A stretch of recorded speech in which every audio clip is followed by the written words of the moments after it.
All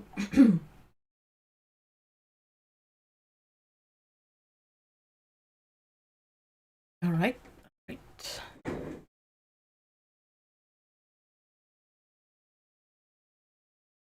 All right. That should be good. Oh non! Qu'est-ce qui se passe?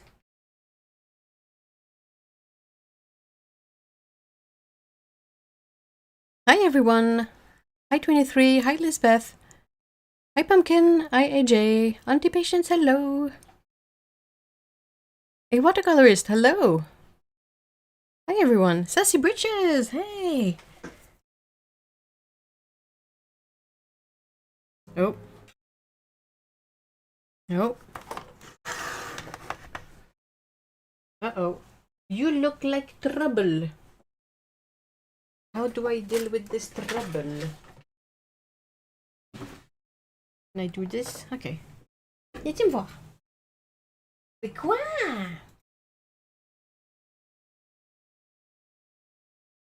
Come on. Come on. Hey, ma patate. No. Hey. Come on. Oh. Kiss. Hey, Joan. Hello. Welcome. Oh, you got an AI ad. Ooh.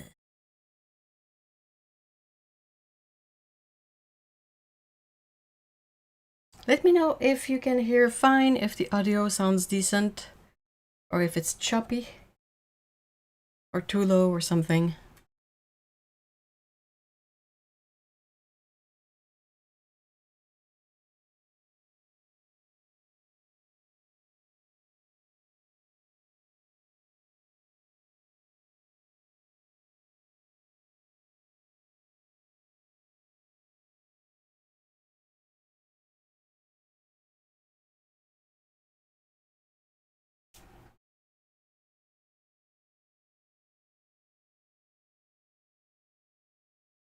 I hope you guys have cool drinks, snacks, everything you need. I have a smoothie because it is quite hot today. And those are made from frozen fruits, so they help. I also have water.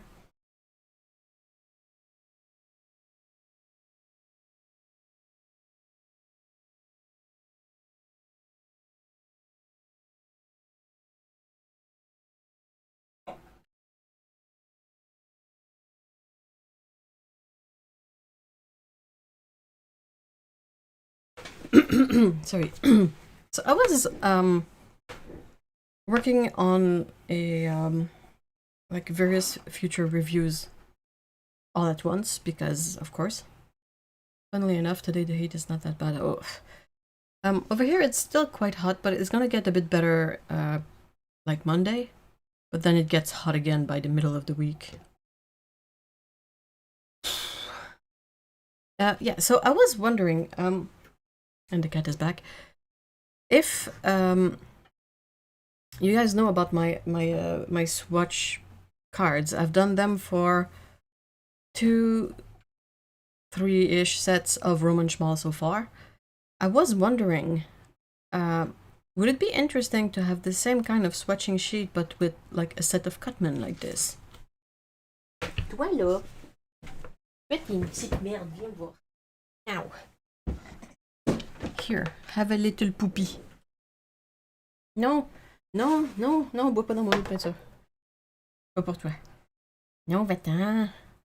She wants my painting water. Non, va pas là-dessus. Chaos Greblin. Why are you a pain in my ass? Grosse bébite.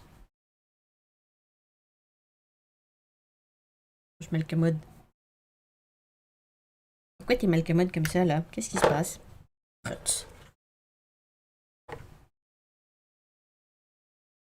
Elle est tellement malcommode.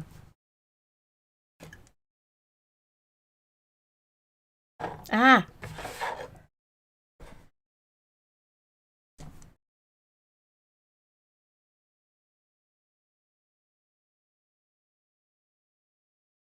Another AS? What do you mean? Oh, ad. Sorry.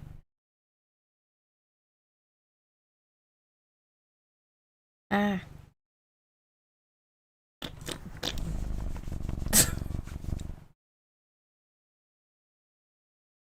Oh, she's burring.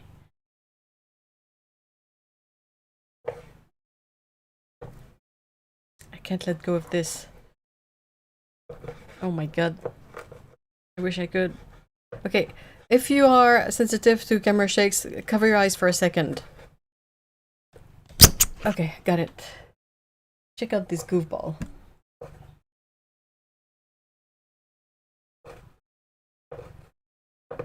Dude, that cardboard corner is done for. The bugs.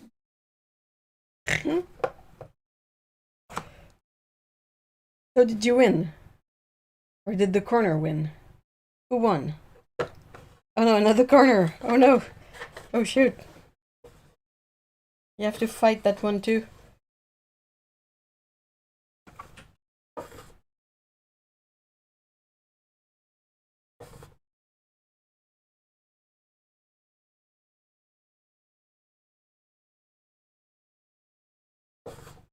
She's trying to distract you. She's going for that forbidden water. Yeah, I'm covering it because I know monster cat.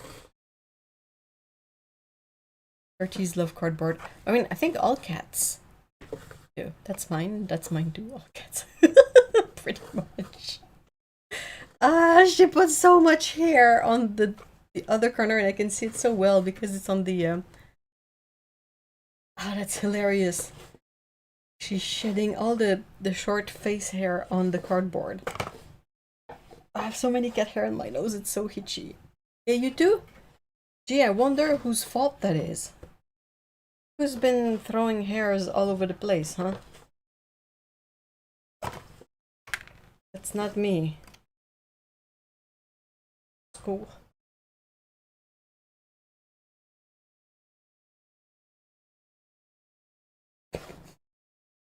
What?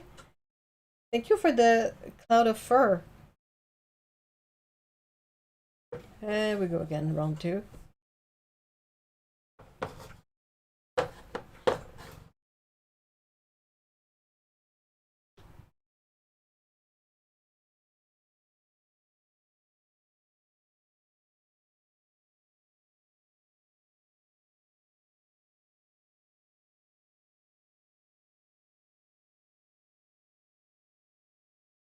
But if cats love anything more than the forbidden water, it's a good box. Yeah. She doesn't chew on them. She just does, you know, this.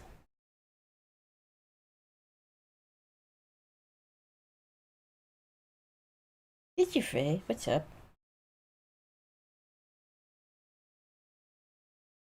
Of course, you have to always whip your tail about.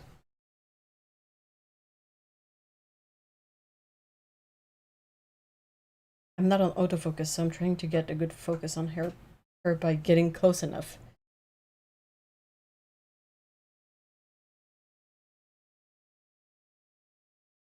I'll let her do a painting. Hey, Sadie, or how do you say her name? Do you say more like Sade or more like Sadie? But I was watching a video from the lady online who was really good with giving pills to her cats. I think her channel is Pixel and Friends, and she had a setup where she had her cats do a painting. Well, it was a very safe way to have them work with paint, and it was super easy to put together. So I kind of took a mental note, and if I ever want to have my cats paint something, that's probably what I'll do. You have to use acrylic for it, but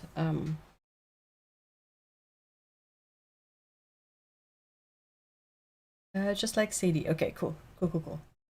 I'll try to remember that.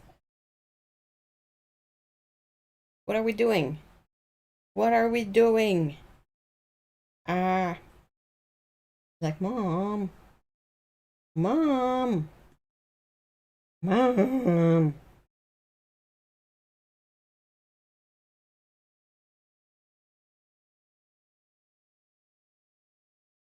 Hold on, I'll try to put the camera back. I've removed my hand of the protective cardboard.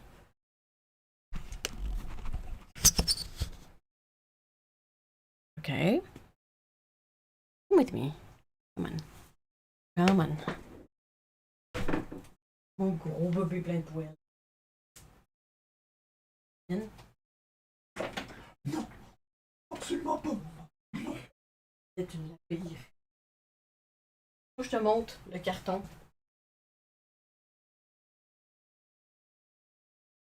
Tu toute la poêle? Oui. D'allure? Non. En se frottant, là? Oui. Mais c'est ça, ce chat-là. Il va falloir la brosser un peu. Le poil. Okay, sorry. I'm back. The Curious Bee, hi! She's trying to lull you into a false sense of security and then she'll pounce. Yeah, on the forbidden water. I mean, if today's stream is just Scout, I'm down. I just got today new pilot fountain pens and Fumui opaque water. Oh, hold on. Hey.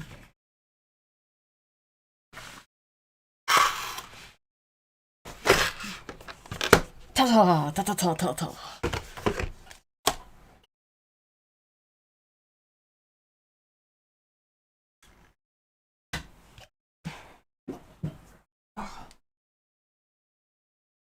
Slapper.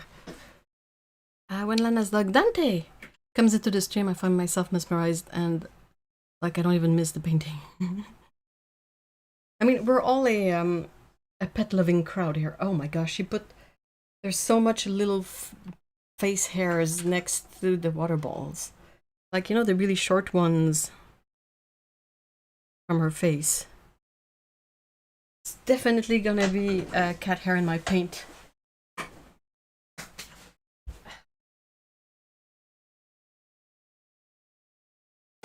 I feel that.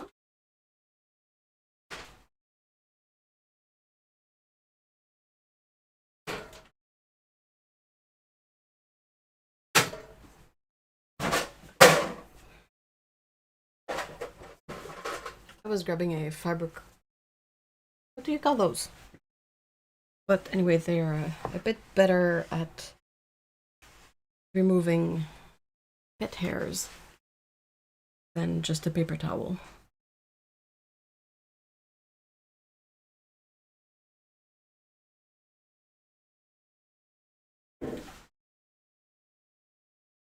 Okay, I'm so curious about the new terracotta ones. Those muted ones have lovely colors.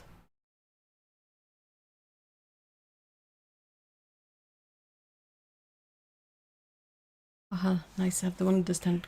Yeah, I was hesitating, but I cannot... Oh wait, focus is all borked.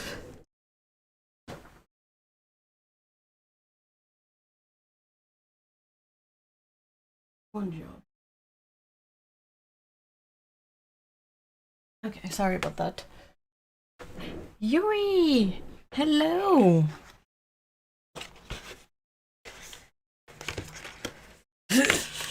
Okay.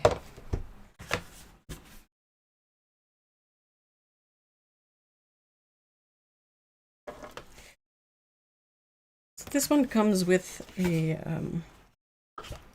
little swatching chart. It's quite big though, and a bit difficult to open.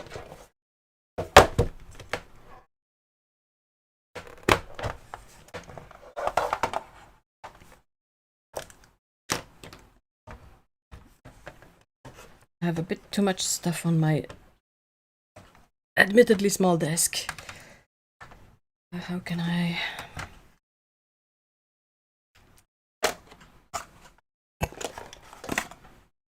What a ridiculous pileup. If I do this, I can't see chat anymore. Hold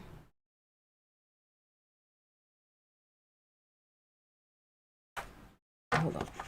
Oh no, I can't. That's...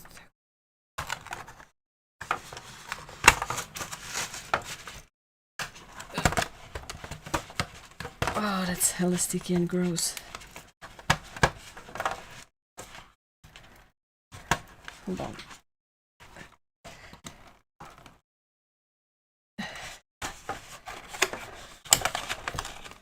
Ah, sorry. It's a big piece of double-sided tape under there. Just gonna do this for now. Care of this later. Hopefully. For today's stream, I'm gonna be swatching and setting up palettes, if that's okay with you guys. For upcoming reviews. It's been a while since I was able to catch a stream, but I'm glad to be here and working on it. Oh, that's lovely!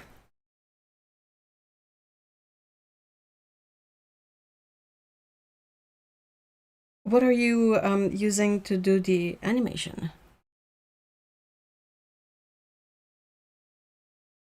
I have some stickiness stuck on my fingers and it's really aggravating. It's on the other finger. Okay, now I should be able to fit this on screen, right? Yeah, okay, cool.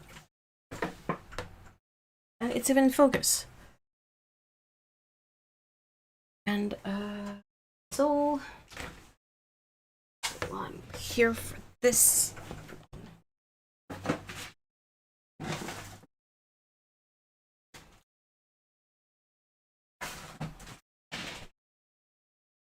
I think it would be interesting to perhaps swatch them on black paper as well. It's not watercolor paper, it's just cardboard, but it should be able to handle any kind of application as long as there's not too much water. And since these are supposed to be opaque, I would figure that the whole point is to not put too much water on them. Well, that's a really weird format.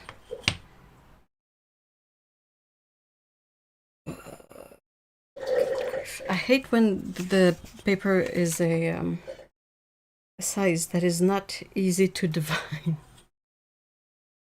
Ah, that's a silly one. Okay, hold on. So for sure I can split this in 4, so that's easy.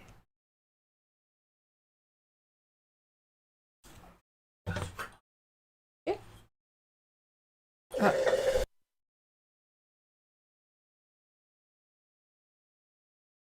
Je vais limiter mon truc.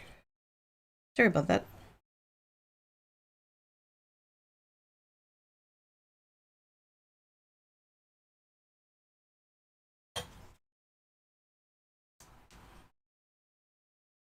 Take that, YouTube, I'm using an ad blocker.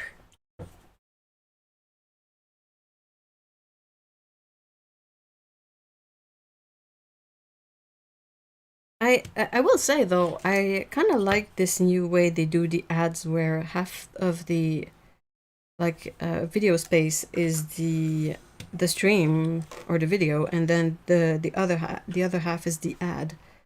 So at least like it doesn't feel like missing all the stuff that's going on. Tilt. Oh, that's clever.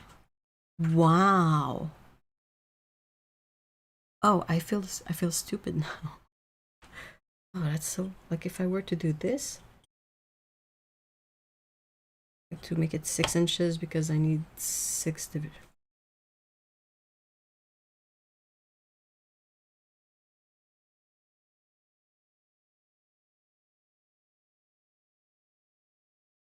Dang.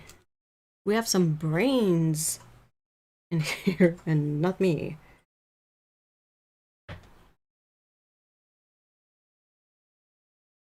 I need to...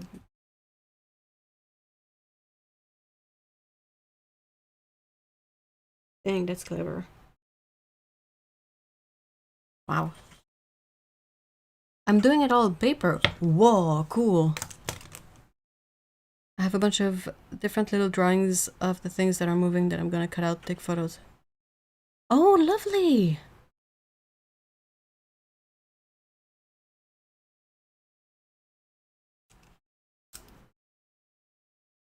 Saw it on Denise Sutton's. Whoa, cool. I saw Miranda Watson do it and the top of my head blew off. Sassy Britches is if you have a like a length that is a weird number, hard to divide, to tilt the ruler until it is like a number.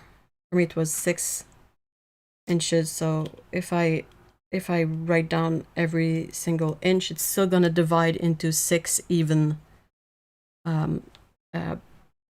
sections. Sailing Moby Dick, hi! We'll try to follow. I'm working on the hair. Ooh, lovely.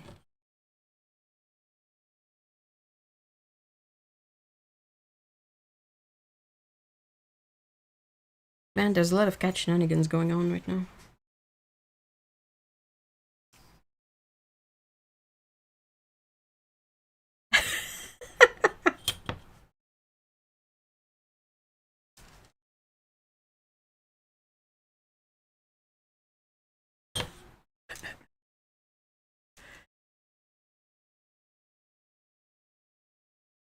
I mean, makes sense, right? I just... Why... Basically, why did none of us figure this out earlier, basically? Hello, Curious!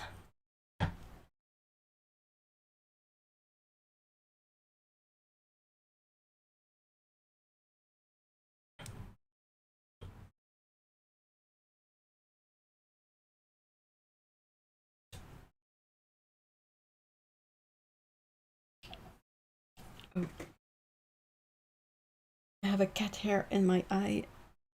Super itchy. Ugh. Sorry about that. Ugh.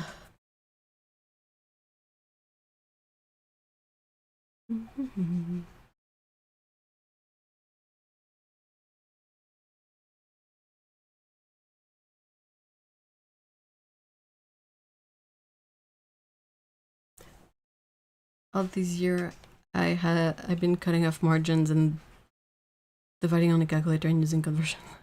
Same. Like to measure it in millimeter and have it be a number like 134 and then being like, okay, divide that by 7 and then rounding up and then cutting off the extra or keeping it to write the name, you know, just like making do basically. But all this time there was such an easy solution just there. Oh, fudgeroo. Hold on, give me a sec.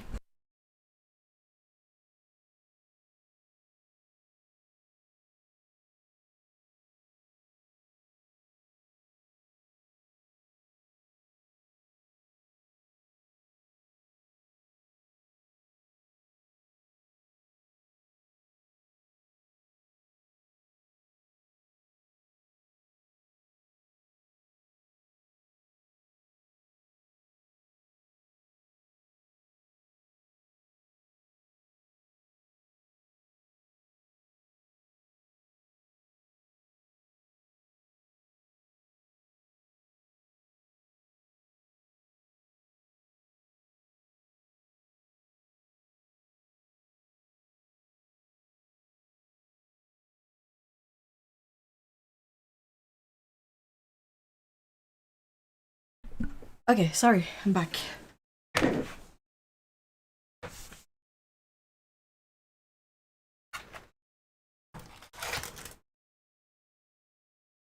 Oh, so many mistakes.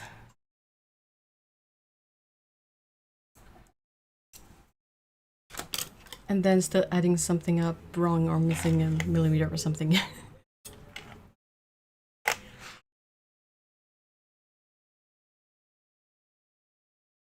Right, let's go. First color is red gray number 1. Dude. So they reread really easily and they do seem to be, you know, opaque. The ultimate test for that is definitely like the black paper, but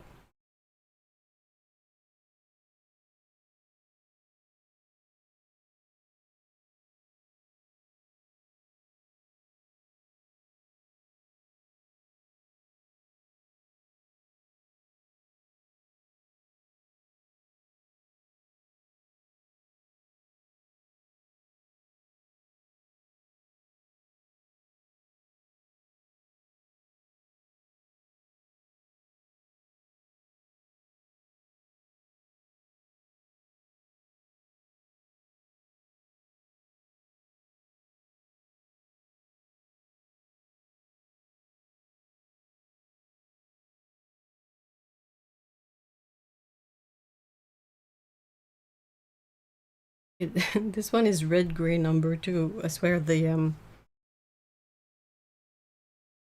wouldn't be surprised if all these declinations, the gradients, they start from one color that is much more intense, and all these degrees are just progressively adding more white into the previous color. Because that's definitely what these seem to be, like a mixture of some pigment and white.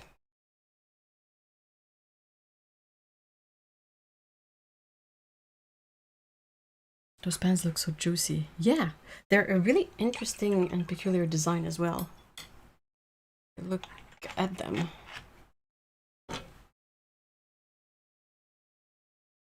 And they are not like, you know, they're not 3D printed. So I wonder if we will start, the paint is quite sticky, but I wonder if we'll start seeing more of this format of paint. And I don't know what they would call it.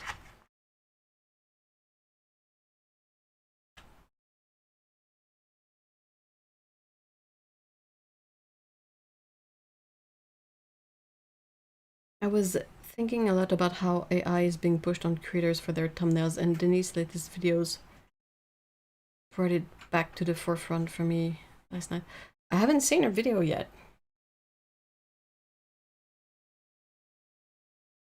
Wait, what?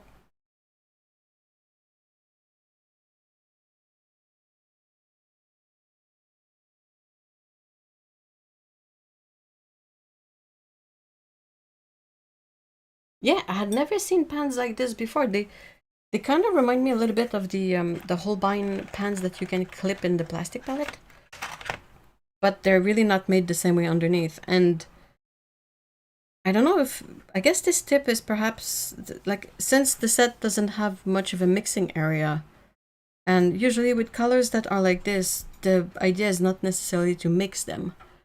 So I wonder if it's just as a way to like dilute the color or mix it well in your brush. But it is definitely a peculiar shape for a palette. For a pan, sorry.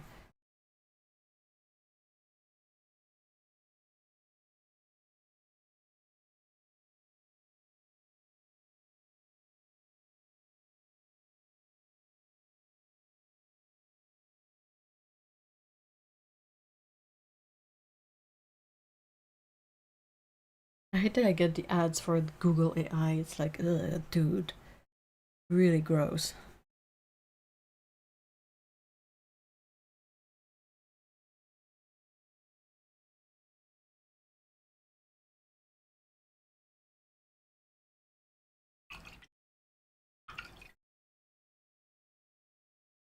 This set looks really fun to play with, but I haven't been able to justify purchasing it. Now I can just have a... Semi-moist paints are taking over. There are already several knockoffs of these Kumui palettes from other brands, and Mead and Lightwish both recently released. What's... Kumui just started selling individual colors from this mute. Oh, really? Interesting. What's the difference between semi-moist paints and honey-based paints?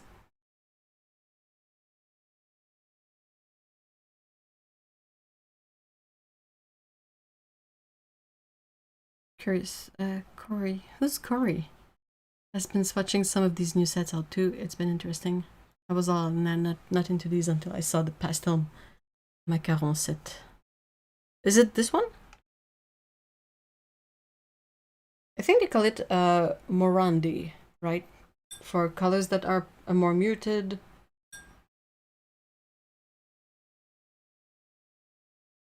This is supposed to be yellow-gray. It's gonna look basically greenish, but yeah. They feel a lot like the more opaque Gansai Tambi colors. Both in how they re-wet and the you know, the opacity of the opaque Gansai Tambi colors. It's a very similar feeling to what I get from these.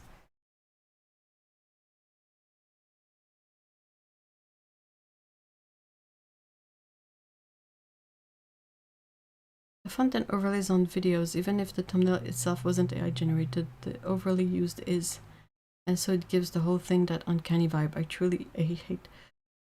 Is it something that you guys can give perhaps a little bit more context on, or if it would be too difficult and it's basically just about watching the video that Denise posted? That I don't know, but these have the same soft and easily rewettable nature. I'm kind of weirded out that it's like semi-moist is becoming a thing, because it's always been a thing. It's a bit like, you know, when they sell mustard and they write in big letters on it like gluten-free. And it's like, dude, it's mustard. If your mustard has gluten in it, find a new mustard. Yeah, they really reminded me of the Art Nouveau set.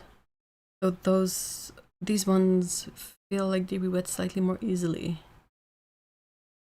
I would say it's pretty similar, to be honest.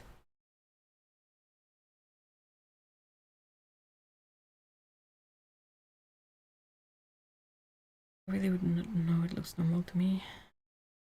Oh my gosh, Dan! Hello! Long time no see, mister. Our channel is Watercolor Wandering with Corey, or something to that effect, and she swatched a couple of these Fumui sets. I like her swatch sessions, especially her single color comparisons. I'll have to check that out. Ooh.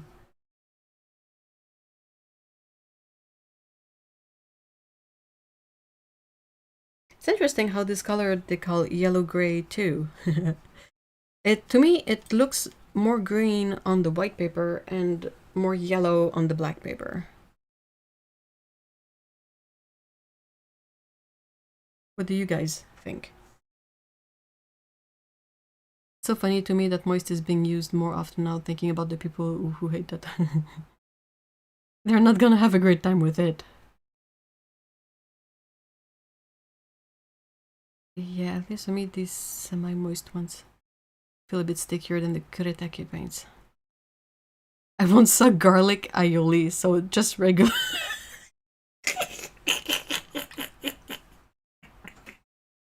It's like all those things, like chai tea, naan bread. basically, people not bothering to search what a word means, like just being used to the word and not learning about that. Listen, learn color theory is a lie. No, that if anything, that kind of boosts color theory, because there's this thing of color theory, like the visual illusions that if you take the same neutral gray and you set it on a green background or on a red background, it's not gonna look like it's the same gray, but it is the same gray. So it's all these tricks that's even more part of color theory. On YouTube, and how AI or overlays are like taking over everything. Paulo! Hello! Meryl! Hi guys! It's this set. It has a really big box, to be honest.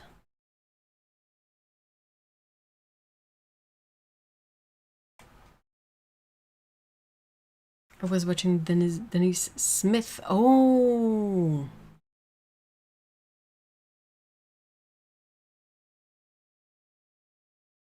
Sudden Smith. Oh, okay. Okay, that's why there was a bit of a confusion. I thought you were talking about Denise Sudden too. So I was like extra confused.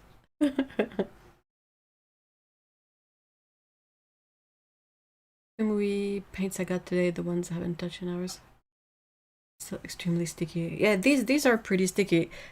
Like, I don't pick up paint with my fingers, but I leave fingerprint in them, if that sort of makes sense.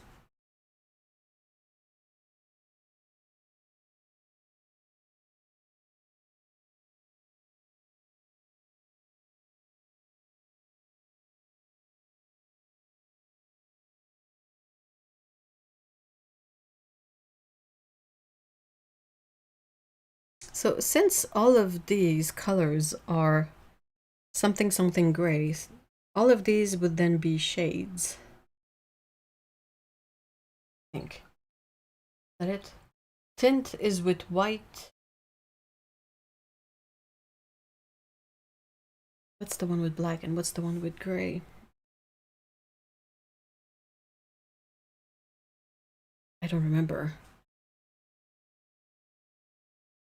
Can I make a quick announcement regarding last week's? Oh, of course, Paulo. Of course.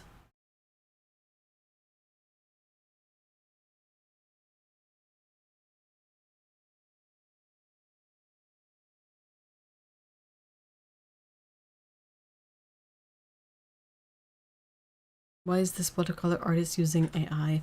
Is she a watercolor artist, Denise Smith? What's with all the Denises?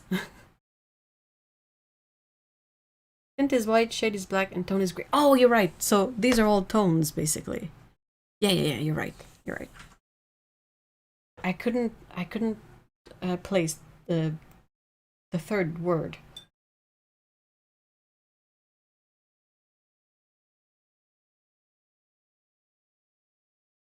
I love how this color is quote unquote brown gray, but the pans, it's these here. Like if you just isolate the color, that some of them kind of look purplish.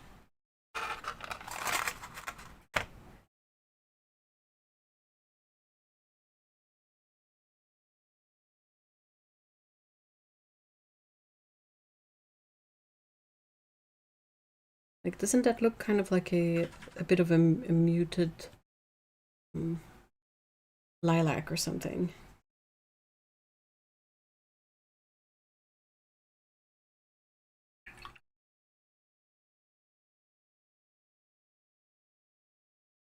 I got this from Mache Schmal. In first week of August, we will offer it to shops. So I think in the middle of August, some shops. Oh, that's lovely. So that's the Toulouse Urban Sketcher Symposium special palette from Roman Schmal that should be available in some stores soon. Yeah, and from what I heard, creators are like losing the option to not have AI manage it. What? Bleh. I didn't really see any of that, but I'll keep an eye open for it.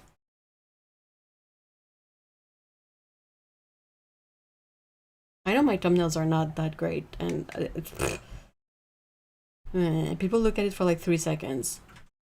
And it is what it is, but I'm never gonna let AI do it. It's possible I might have to mute the stream, and if it happens I will explain after, but if everything goes silent all of a sudden, that's why. It's okay, it's not a bug, it's just something that if it happens I will explain after. It might not happen.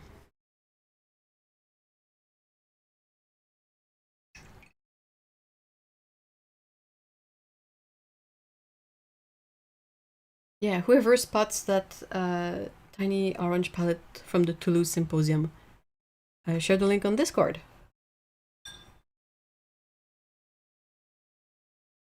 people are saying when they use their own thumbnails, view count is low. Then the AI thumbnail is used and view count spikes. It is, but that's basically YouTube for you. Oh, don't tell me I asked to not recommend because YouTube keeps screwing over. It's possible. Man, I'll have to look this up.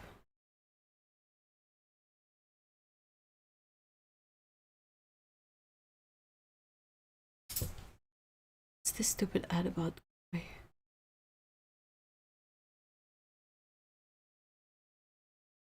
I also hate the extreme titles and thumbnails, just clickbait. Yeah. There's a difficult balance between clickbait and finding a way to still make the title interesting. It's really easy to do a boring title. It's a bit trickier to do a title that will still interest people. Like, you don't want it to be clickbait, but you want people to read it and be at least like interested. If they follow you already, or if they get suggested something because they like the general subject, you know, you want to title your video in a way that will at least spark a little curiosity. How much rather have your thumbnails have than those typical YouTuber thumbnails with a dramatic face-up? Oh my gosh, yeah. I'm pretty sure there's a name for it, but I'm too old to remember. Brown gray one looks closely, not really gray, not even brown, at most pinkish sand. Another day proof of color names being a suggestion.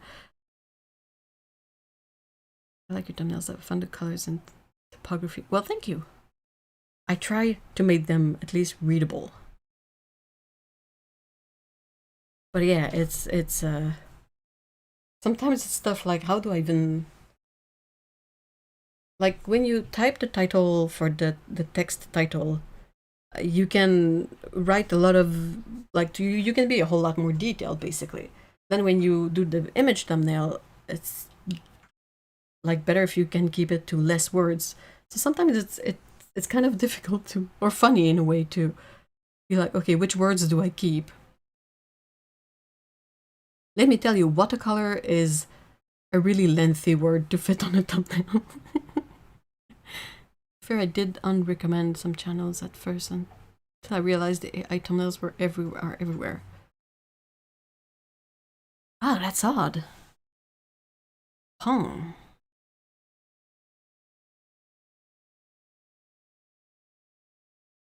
I love your thumbnails, Ev. I love that they are consistent too. Yeah, that's what I kind of, you know, that's sort of my guidelines. Be like, well, at least it's somewhat simple, readable, and very consistent.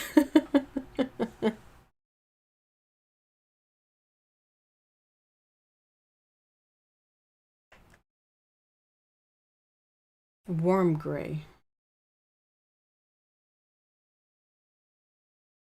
What did Mr. Beast do?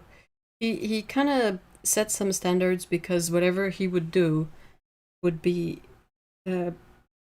like absurdly popular.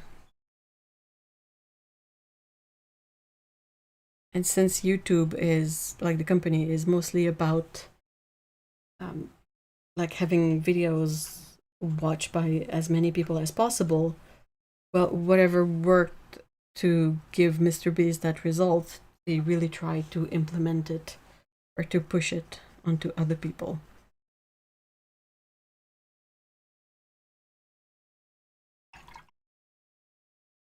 Yeah, so can AI select any still from a video to, oops, to make their thumbnail? What if it freezes? But it was popular because it was him, not because of the crappy thumbnails he did. And I mean, if you have ever taken the time to look at a bunch of his thumbnails, it's not like easy thumbnails. There's a lot of work that goes into compositing all the parts of the image, and then like boosting everything to make it more saturated or more readable, or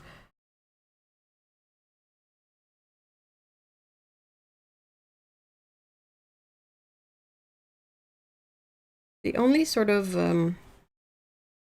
part of the Mr. Beast thing that kind of stays with me is just how miserable the poor guy is.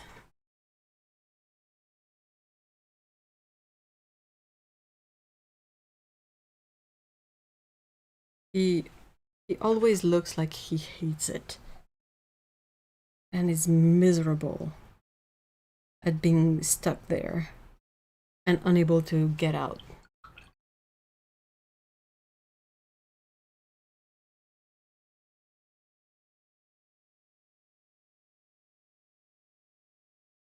I was like, is this thunder? But I think it's just a vehicle. I'm not his target audience for sure because his thumb is... Yeah, I don't think I've ever watched one of his videos like by myself. Like, seen it and being gone like, oh, I will look this up. Nope. Sorry. I don't watch Mr. Beast. I didn't know that is... I mean, you won't see that in his videos all that much, but sorry, apologies. I know that, like, I've watched other videos of people talking about the whole, like, situation with him. Like his influence on YouTube and all of that. And they often have excerpts from interviews with Mr. Beast. And this is miserable. Good grief. Dude.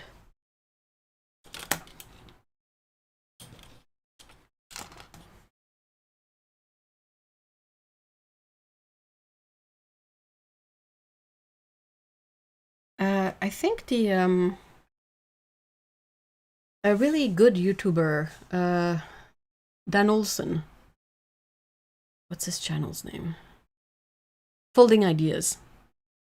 He does video essays, and one of his latest ones is somewhat related to Mr. Beast, and it was quite interesting to watch. We on Ohuhu Wailua Hot Press is really ooh.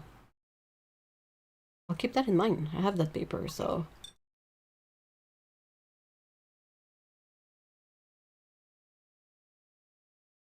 What's this one? Green Gray. I almost read that as Green Day first.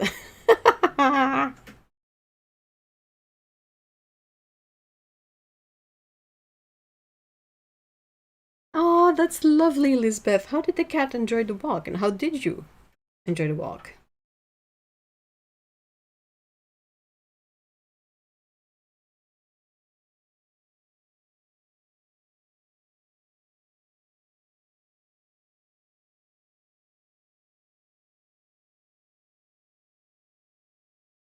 He's miserable. I thought he was fine considering the whatever is going on with him.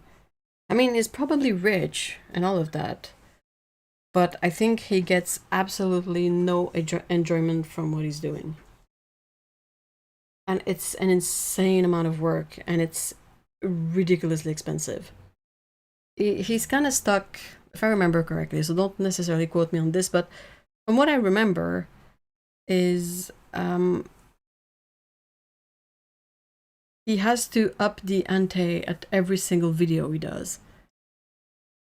And they're becoming more and more expensive, and it's getting, you know, more and more difficult to up the ante because at a certain point you don't have any space to go up, really. Wake me up when the swatching ends. I don't know that one. Or I would sing it terribly. It's hard for me to judge how miserable or not people like that might be because I personally would hate living their life, so it's hard. Well, I mean, he does not. He's not enjoying it.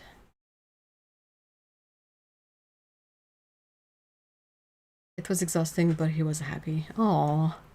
If I had that money, I'd do something good.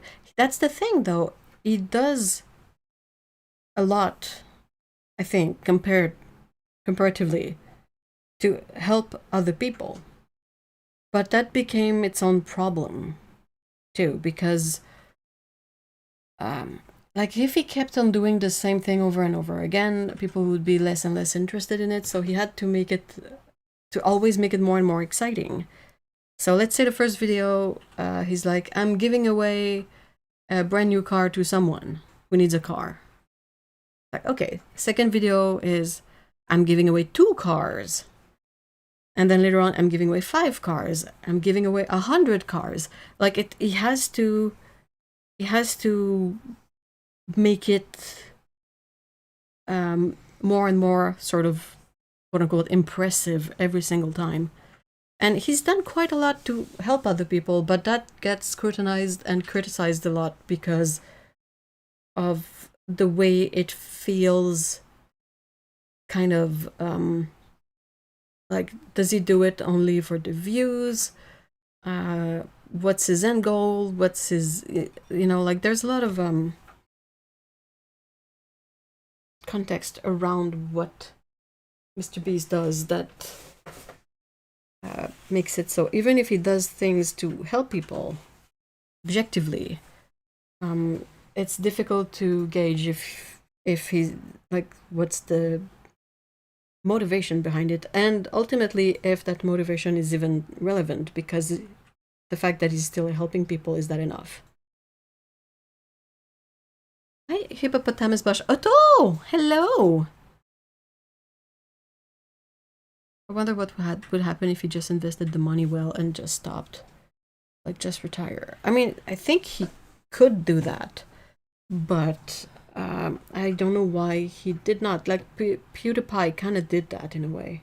I don't know what he did with his money, but he kind of like semi-retired in a way and settled down in Japan and has a kid now, and like, you know, I have no idea what Mr. Beast's personal life is like though. Maybe he has like a family and kids and all of that stuff. Stunt philanthropy. It is, but that becomes the thing though, isn't it? Like, sure, it's a stunt, but it is still philanthropy. So for the people that it's helping, is it like making a good difference? Like it's difficult. Like I don't have much of an opinion on it. I'm just like, I wonder. It's not clear cut, just like YouTube slop. Just had an ad for, what's that? I don't think it's mutually exclusive. His donations can help other people and himself. Yeah, I think that's kind of how it started. Like he would film himself donating stuff to change other people's life, like stuff that you don't see donated often, like a brand new car, you know, that kind of stuff. But it kept on escalating. It's like giving back eyesight to 1,000 people. You're like, okay, wait, what? What are we doing now? What's this? How does that work out, you know?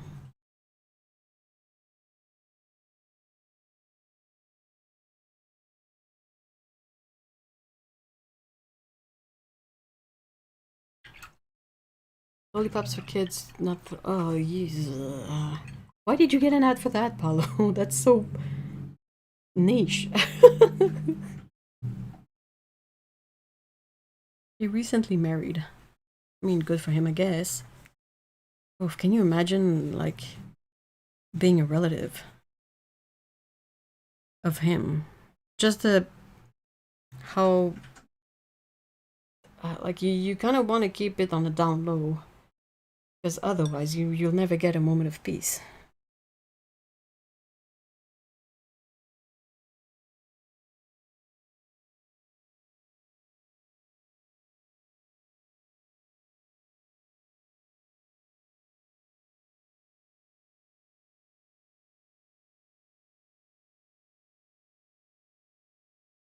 Like, which is worse? I'm pretty sure the answer to that is pretty obvious, but which is worse, Mr. Beast or the Paul brothers? I don't know why it would have I would have that ad being served for me. So funny though.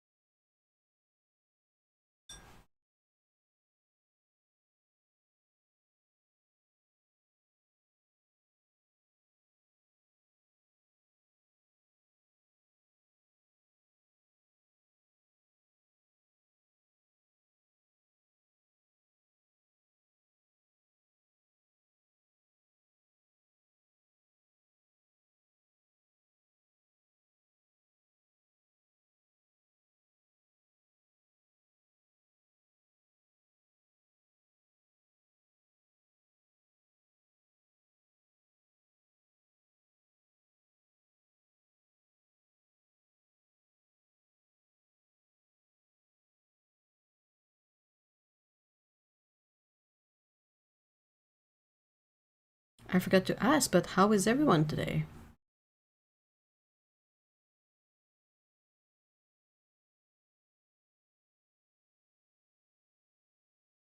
I've never heard of this Mr. Beast guys, and I think I want. Yeah, that's fair. Definitely, like there's zero overlap between like him and watercolor content on YouTube.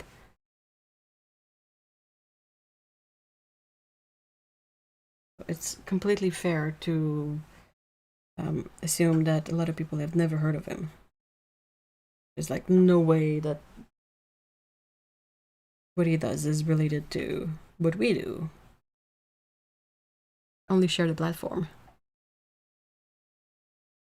On the one hand, Mr. Beast is annoying. On the other, Paul brothers are trying to destroy TCGs. Oh, I mean, the Paul brothers are objectively worse. Worse.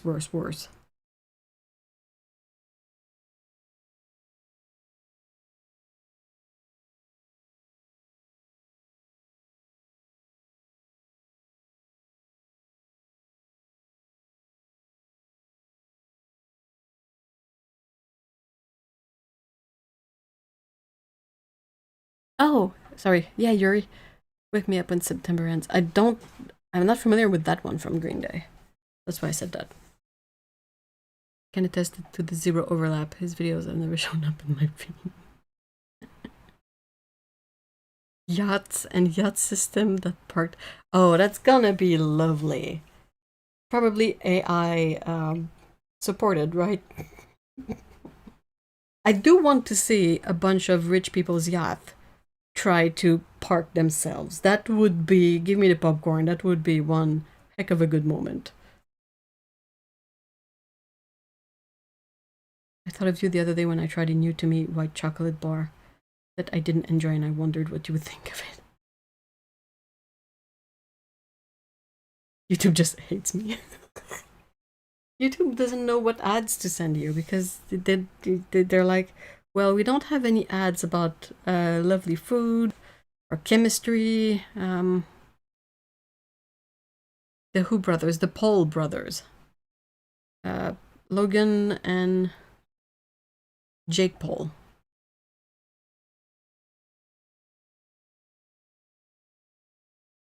Doing well today, watching some hummingbirds batting it. Oh, that's lovely.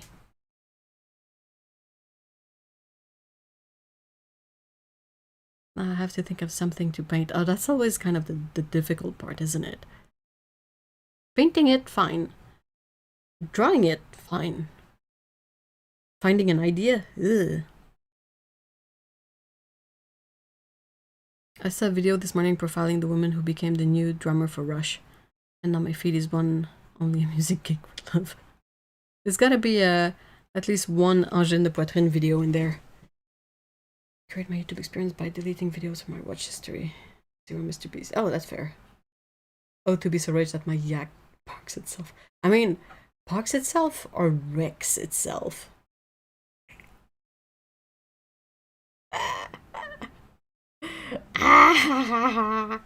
Sorry. I'm picturing a bunch of rich people being like, oh, AI is so awesome. And then they have the yachts in Monaco. And the yachts try to park themselves, and it's just a huge pile up of sinking yachts by the end of it. That would be good entertainment.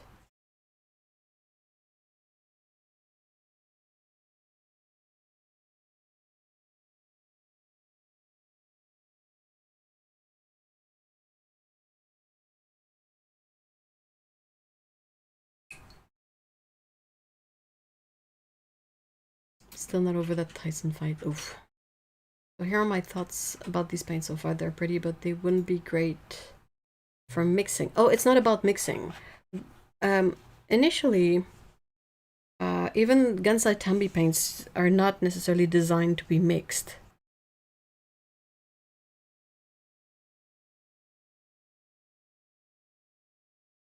When you swatch the yellow gray and black, it looked like yellow, but the drying shift decided to spite you. Yeah, now it looks just gray. I feel like it still has a bit of a yellow lean, but it's much more subtle now. I'm glad that I never heard of Mr. Beast, and I love Green Day. Green Day and Offspring. How to feel very 90s all of a sudden. I mean, if you're rich enough, I bet it doesn't matter if it gets wrecked, because of it. Yeah, absolutely, but it would be fun to watch as a poor plebe. You know.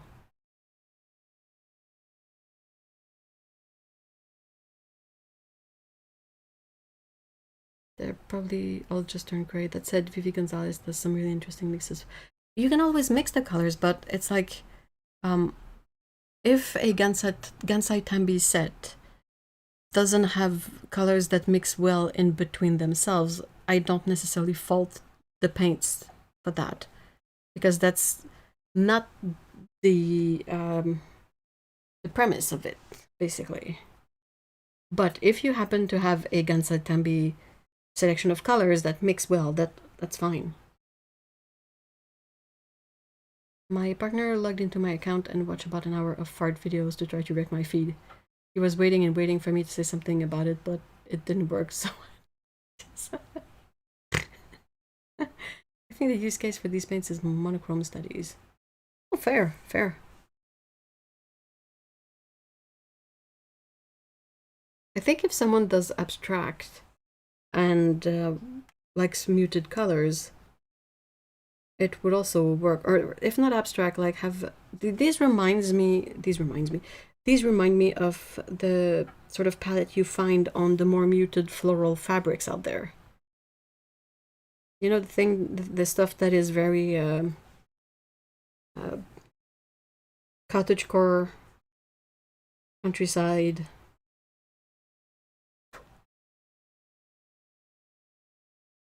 The more muted colors, but florals. I had not mixed them. I just found out I need the black, but oops. They muted. Hey, Burley, hi. The muted pastel colors look good, but I cannot imagine how I would use them together.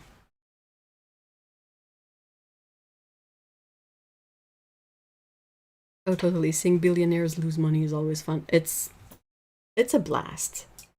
We get our fun where we can.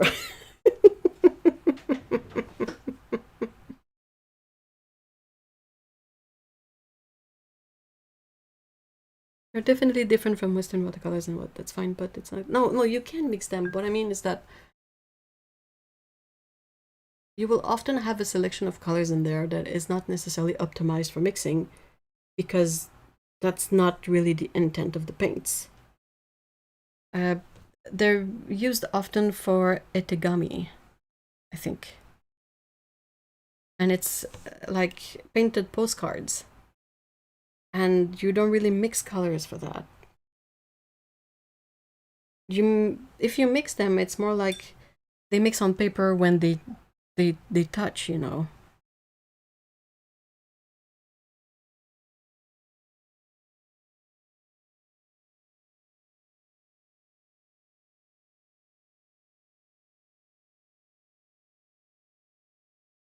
that's a really fun sport, sassy britches, until the government decides to oh, what's the word I'm looking for? I had it on the tip of my tongue and now it's gone. Bail them out with taxpayer monies. That's when the game gets depressing. Ah.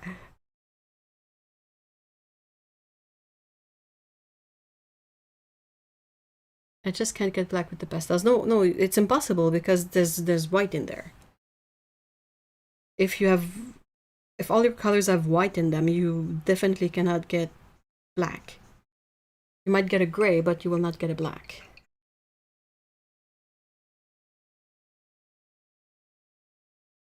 I honestly felt kind of bad for him. He was so bummed that not a single fart video popped up for me.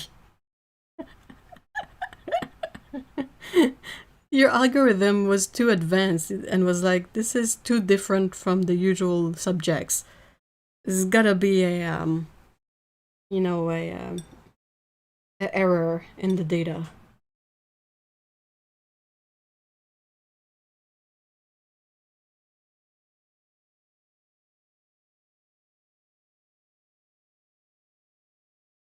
Yeah, that's fair. And from what little I know about Nihonga, they just create new subtle shades of color and you don't mix them per se. Yeah, it's not mixing as we do it with Western paints. Yeah.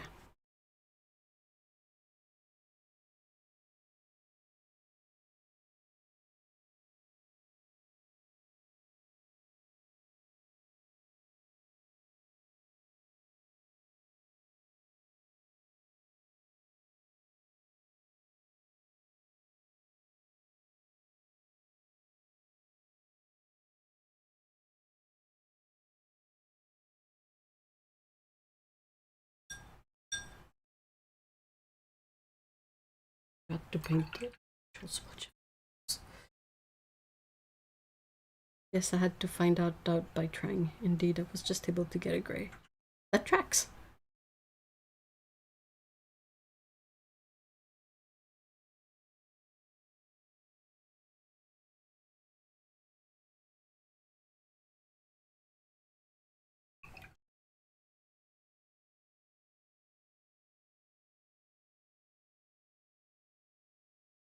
And I have no fond memories of phys ed in physical education in school.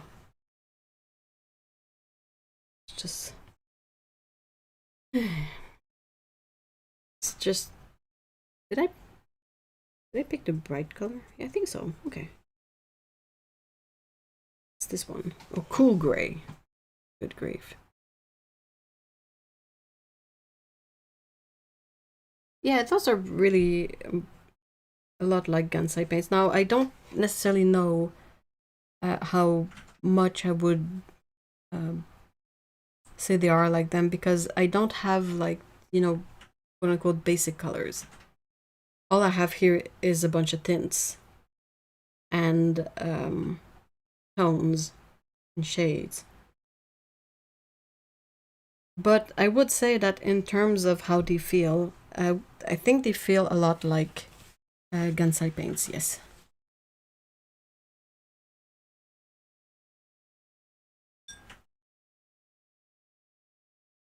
What is the binder? They say it is gum arabic. Oh, it's on the back of the swatch. Oops. Ink? Let me check.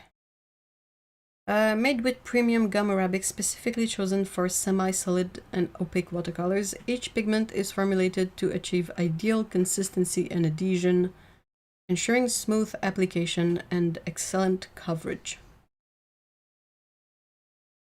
Cracks me up because a lot of these paints that I reviewed, they have these like blurbs of text on them to, you know, sell you the paints.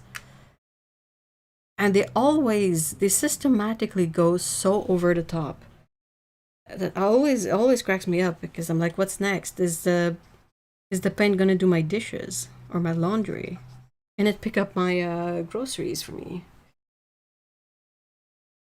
Can I leave them home and have them answer the phone while I'm away? You know, that kind of stuff.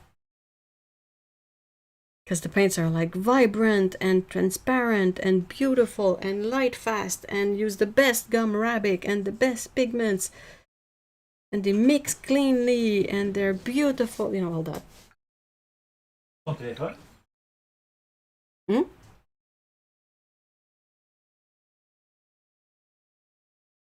Oh. Oui, utilise la sonnerie standard aussi.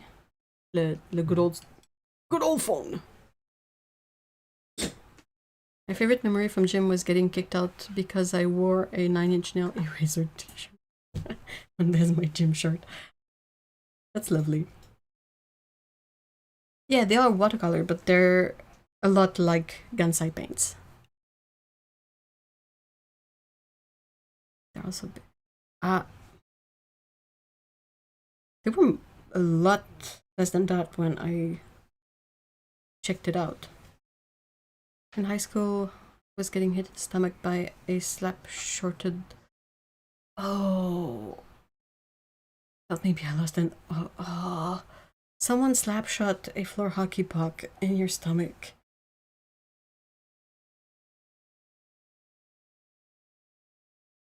Ouch. I think one of my quote-unquote best memories from phys ed is so it needs a bit of context, but basically the high school I went to, you could possibly get a I mean, I don't know how to call it. It's not, I will say diploma, but it's not exactly like a certificate, a mention, honorable mention, for trying very hard in any class. Like if you were really struggling but were still trying very, very hard, it was possible that you would get like a mention for it. Like they would notice it and be like you tried really hard, good job. And I got one for phys ed because I was so terrible at it that the phys ed teacher was like, oh my gosh. Barely gave me enough so I would pass. Because, I mean, I was awful at it. But hold on.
Okay.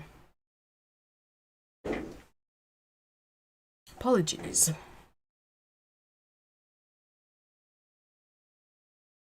I should be back. There's a delay, so I'm waiting to see if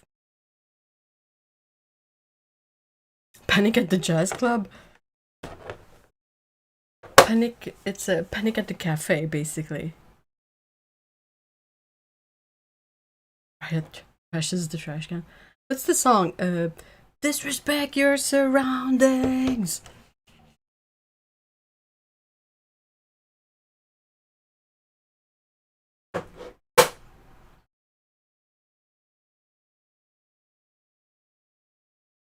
Wait, what's my switch off my paper?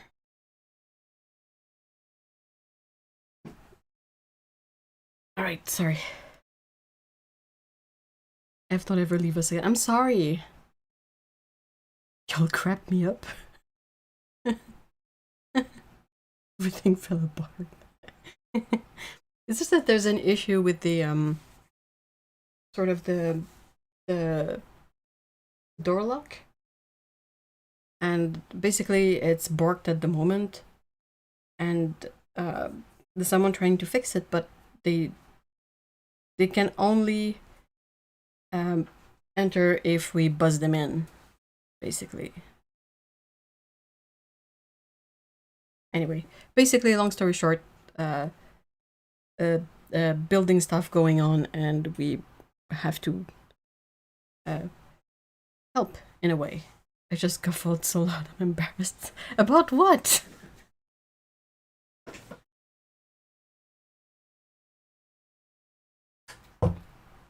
Stands in front of window to try and cover the damage.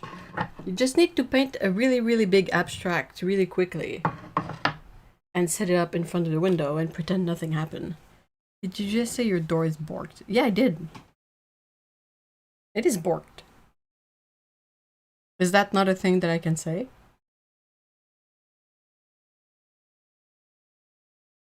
Okay, so next we have a few options. It can be this one. Okay. Or this one.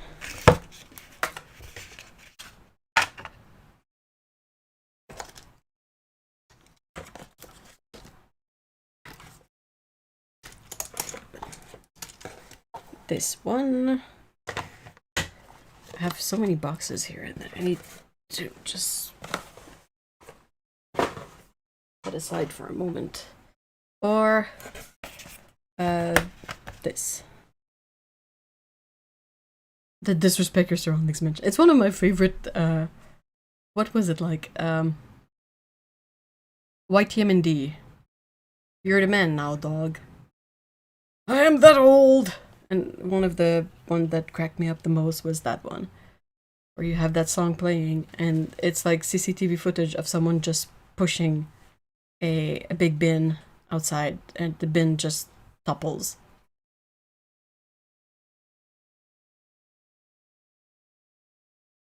Spins into a cartoon tornado cleaning the house. I've only ever heard the word used in place of bark, as in a dog goes bork. Oh. I don't know if it's a thing. But,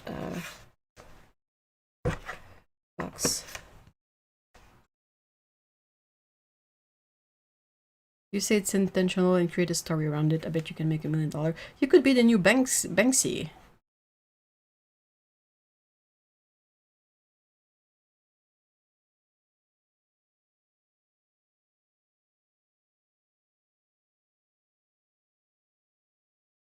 Right, cardboard one?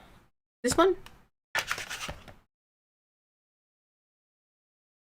I say borked all the time. I work in software. It's a common term. Okay. So we can talk about Paul Rubens.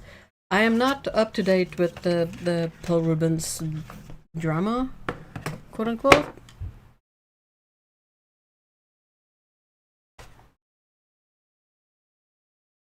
Yeah, I'm that horrible. Oh, come on, Paulo.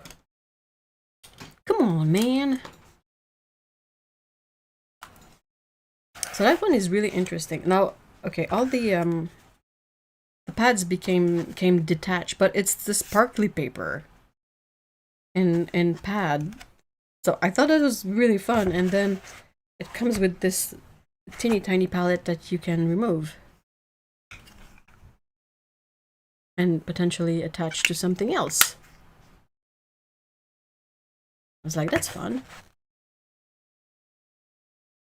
That's a lot of fun.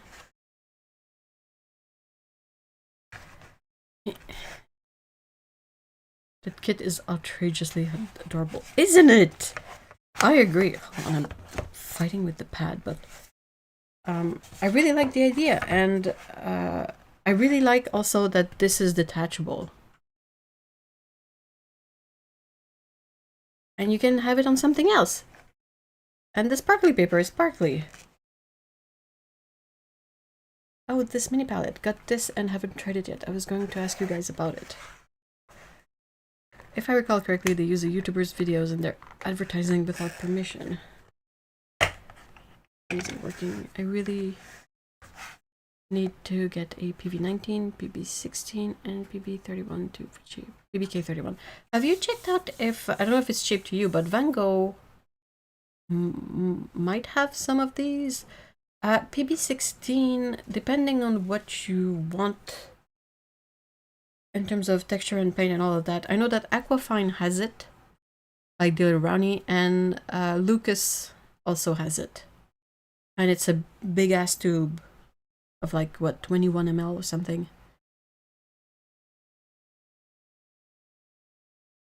And I was thinking about trying to measure how shallow the paint is in those little wells. It is teeny tiny, and like there's not a lot of paint in there, but the less paint there is, the sooner I can put my own paints in there.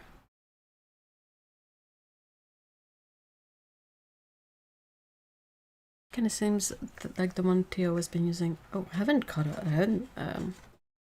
kept up with him. But yeah, this is definitely more like a bit of a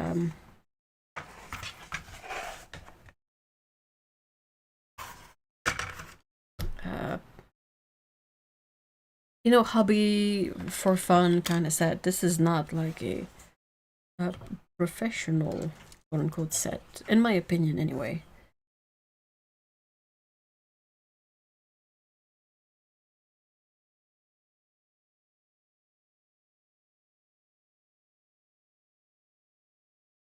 Okay, let's try this. I want to split this in 4, but it's bigger than 4.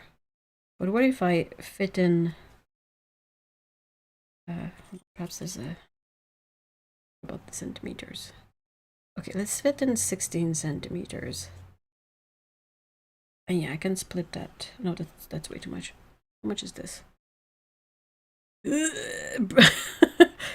Brain is trying so hard. What if I can fit 6 inches on the paper, but then it gets really difficult to have more than one reference point. Reference point, sorry. It's pretty affordable where I live. Yeah, those chunky Lucas tubes are great. They're really nice. The earth tones are pretty meh. But I mean, some of the earth tones looked really good, to be honest. Like there's one of the dark ones. I think it might be maybe Van Dyke Burn. I have it saved up in my Jackson's wish list, because the only place I can sort of get those tubes from is Jackson's.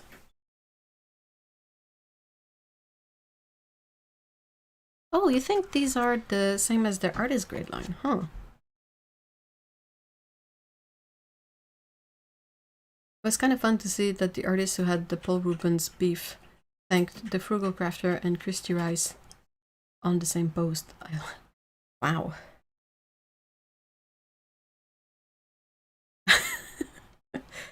Why did you laugh? Is it mentionable? How am I supposed to split this in 4? Okay, I can do perhaps 14 centimeters and then 7 and then 3.5, right? 3.5, 7, 1.5. Yeah, okay. And I can sort of do it a bit lower.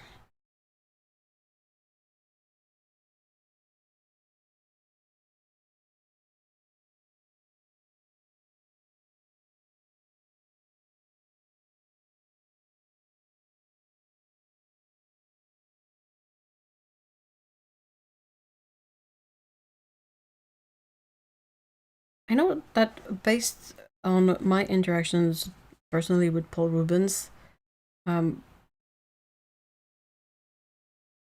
keep in mind that I haven't really kept up with that drama, like particularly, but if they say that it was not done on purpose, I would be tempted to believe them, because they've always behaved,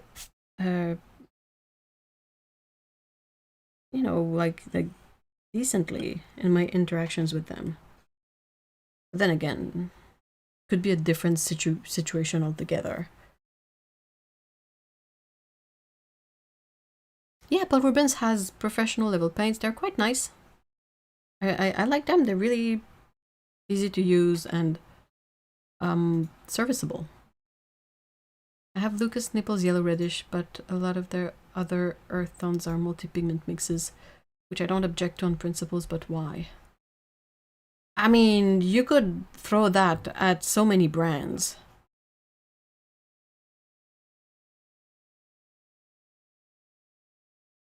I like, check this one out. I think this one is a mix of two. Like, why is the Windsor and Newton Cotman Burnt Umber PBR7 and PY42? Why?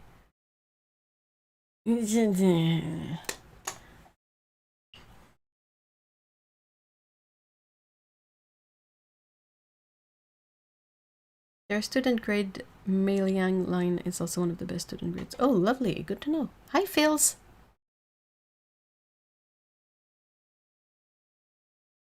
Do you say Phil or Phils? Because it's Phil's art, but Handel don't allow for apostrophes. This one I want to divide in 3. Can I do it? Can I kick it?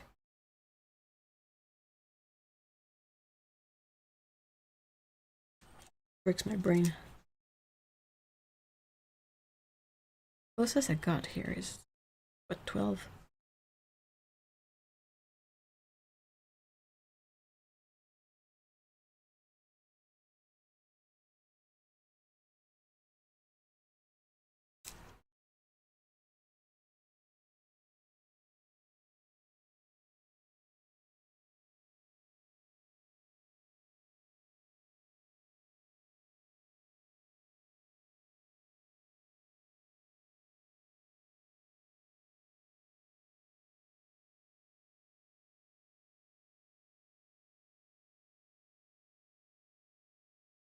Still, Google AI, get lost.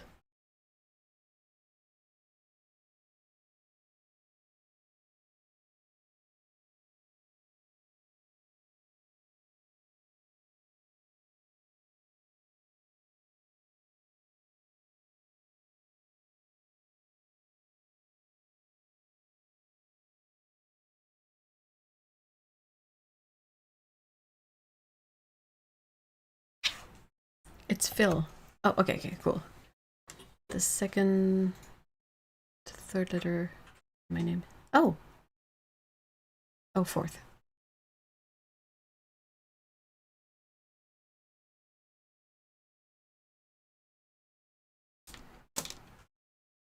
Okay, time to swatch.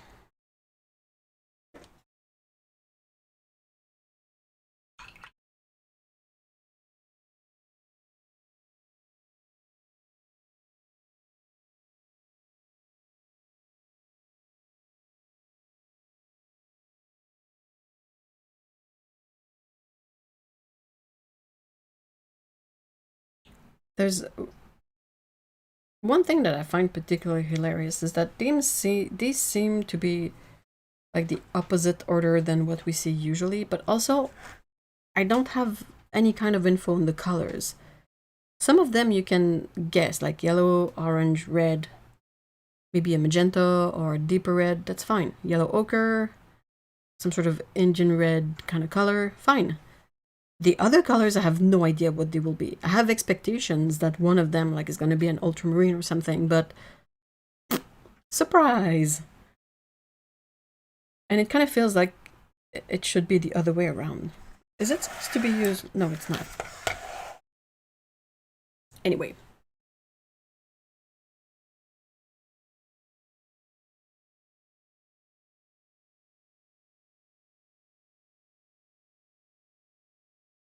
Mystery colors!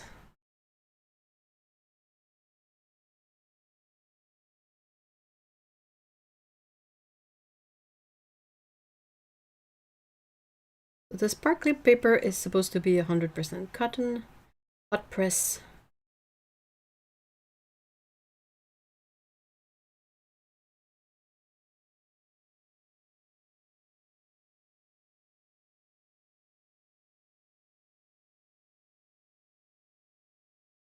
So the next color, we can kind of guess what it is, but what do you guys think is going to be the third color?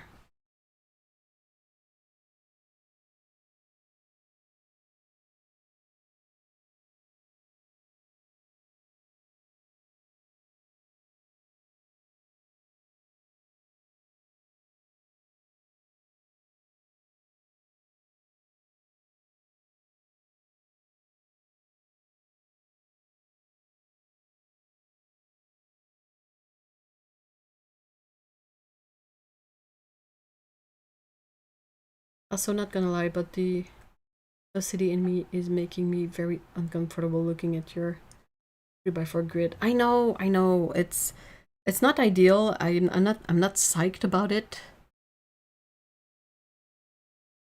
but because of the format and the like the numbers like being harder to divide. Imagine if the paper had been like 6 inches wide. I would have easily made a like 6x2 grid. It's just got a McDonald's commercial in Chinese. I live in Florida. On the whole, I find their paints are nice and reliable, even the more student level ones. Third color, be transparent earth oxide. Ooh, amber paints, purple. I literally have no idea. Oh, it's blue. I think.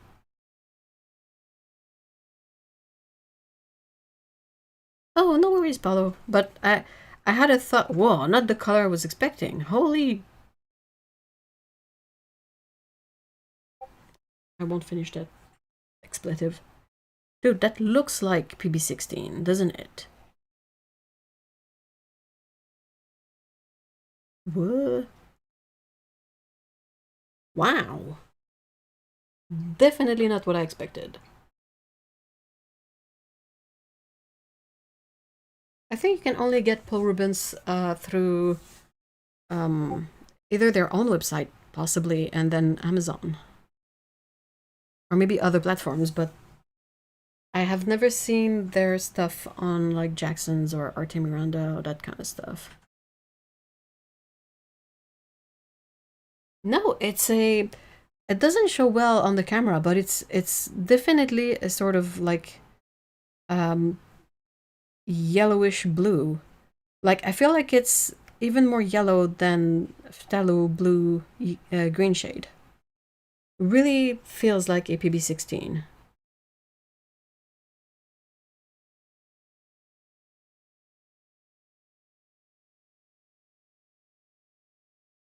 That's probably my Discord. Sorry. Who's blowing up my phone?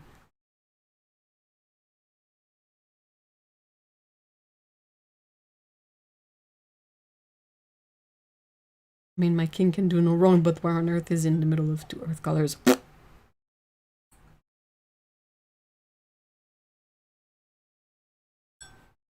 It's not, I don't think it's Prussian. I think it's, do I have a swatch of, oh, I might.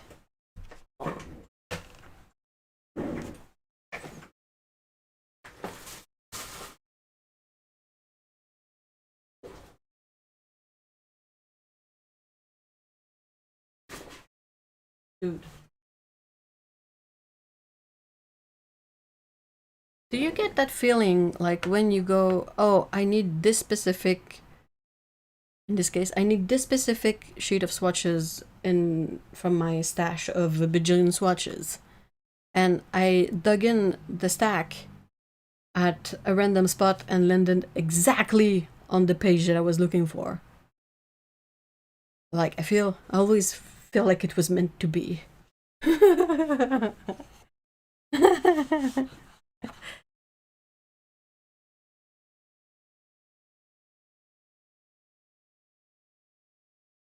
I also have some DS tubes with an DC green. Oh, that's perfect. No. It's not. Hold on. Check this out. Dude, that's the Aquafine Transparent Turquoise. PB16. It is very similar. And yeah, that's why I think it's PB16, because I know they have it in their giant ceramic pans.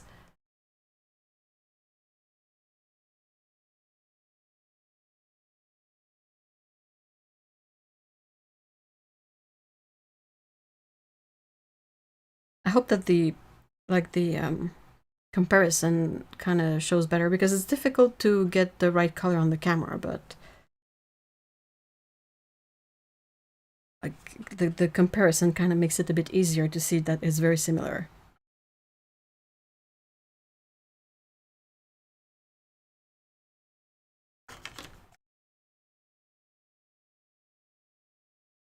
This palette makes more sense if you start. I know, but it would be reverse.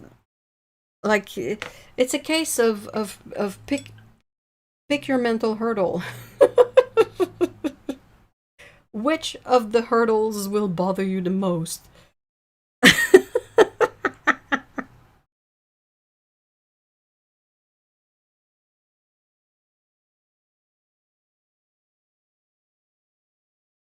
That's a pretty good yellow ochre.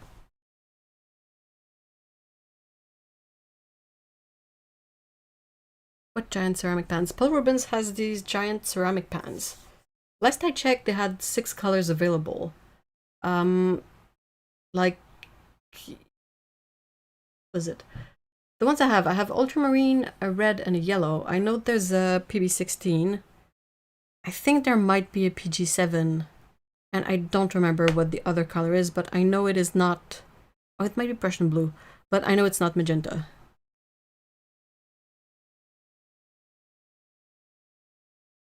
I'd buy that this one is a PB16. Thank you! The color selection in this mini palette, if I recall correctly, is really nice. Though, it looks like they really randomized... Seriously. I think the order is whatever was in production that day.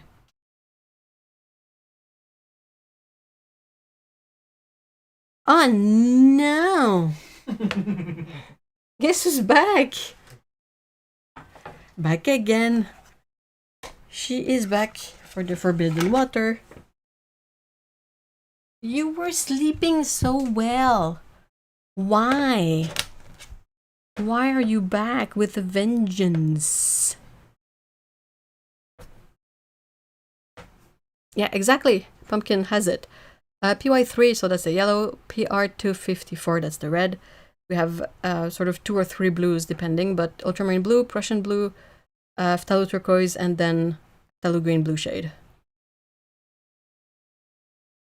It's Scout o'clock again! You mess up everything. Oh my gosh, this is why we can't have nice things. Yeah, you're purring and shedding and purring and shedding. You want to put all the... What are you doing? Ah! The cursed tale of the tortilla. est en train de tout péter. Hey, espèce de petite merde. Oh! Stop being a little turd. You are such a little turd.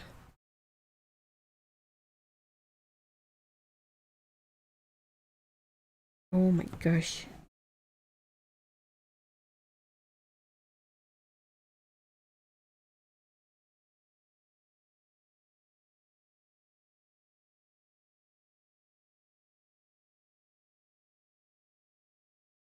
Oh my gosh, you're a big baby.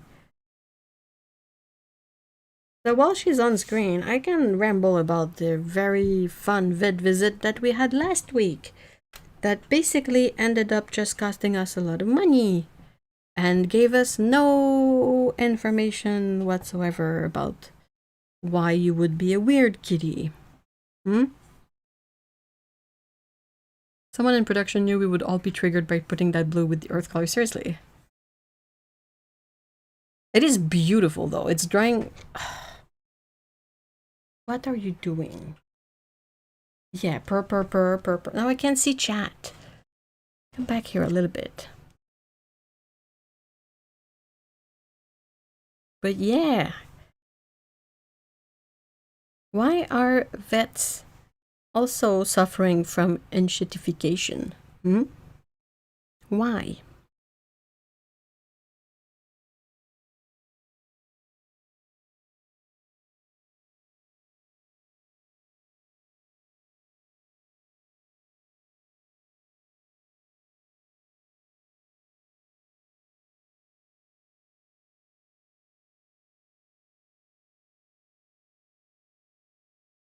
I saw the Paul Rubens before. They're not interesting to me. I much prefer the discontinued.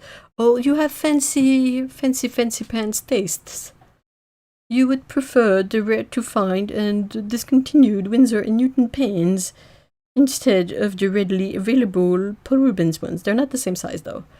Paul Rubens ones are much bigger.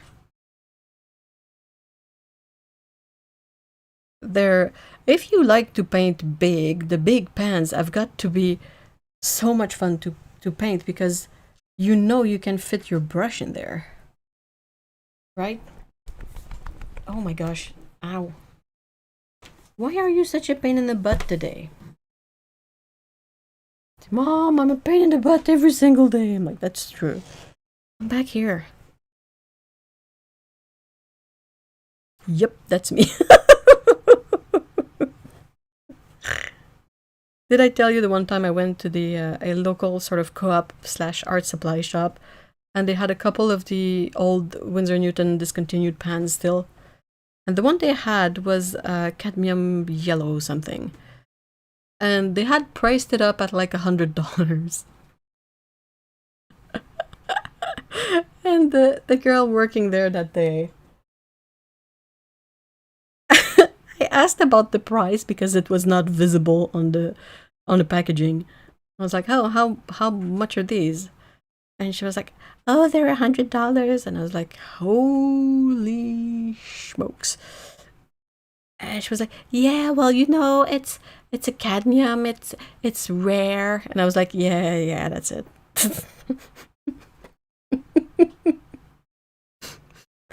I definitely felt like an old lady with too many cats and a shotgun sitting on her balcony or front lawn that day.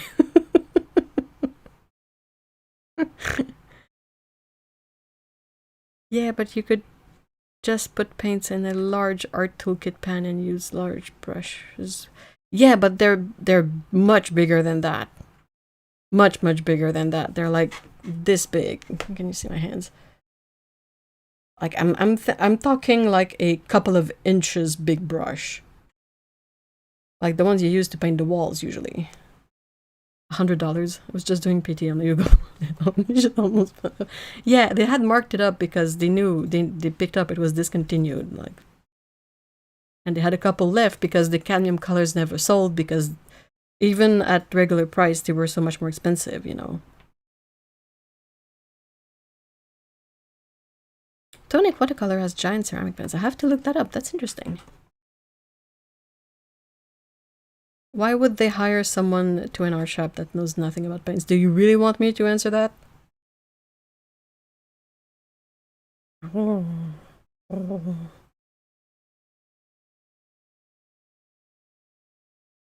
They are honking like a soy sauce. Are they round?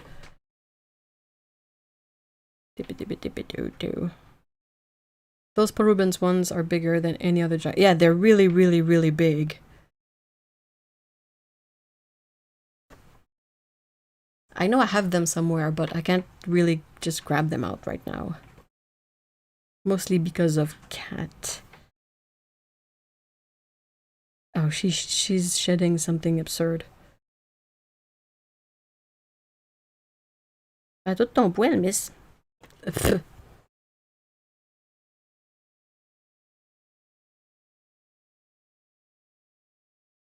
Yeah, that's your fur. You're losing it. Hmm? Yeah, miss. Oh my gosh. Ça n'a pas d'allure comment est-ce qu'elle passe son poil, Colin. Ah! Ah! Tellement de poil. Oh! Elle aide beaucoup. La queue Twitch, pas de la queue pif pouf pouf. Pète tout. Bing boong, bing boong. No, but I have a rectangular soy sauce dish I stole from a place young years ago. I use it as a spoon rest on my microwave. Fair. Still not interested in the PR ceramic pans. Oh, I mean, completely fair. I will make joke about it, but yeah, that's okay. I would be really I would have preferred if like Winsor and Newton had continued making the bigger pans, like the ceramic ones. It's not like they were offering their full range in that format. It was just a very select selection of colors, basically.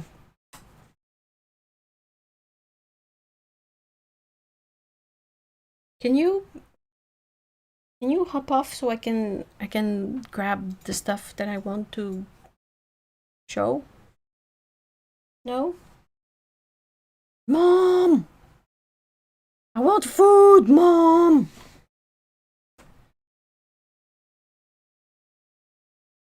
Yeah, but when I give you food, you get all picky about it.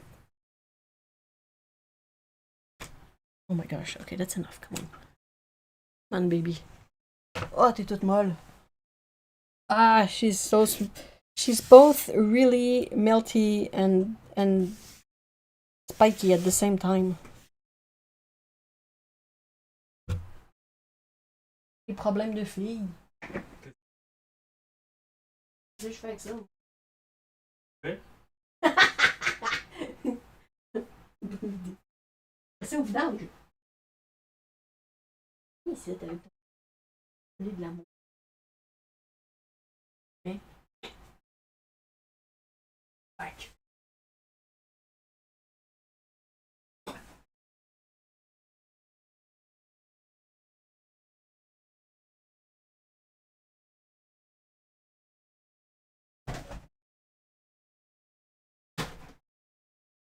En train de streamer? Yep.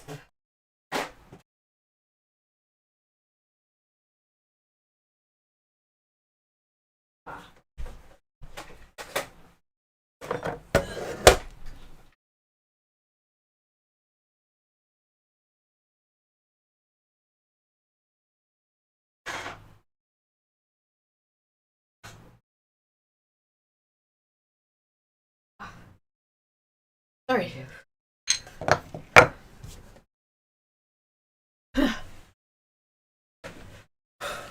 600 ml watercolor tubes. Oh my gosh. That's a bottle.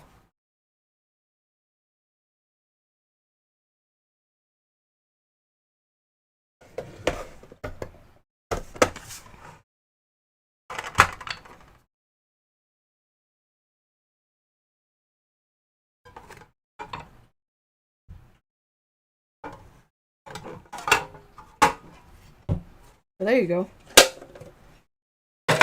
Just for the sake of comparison.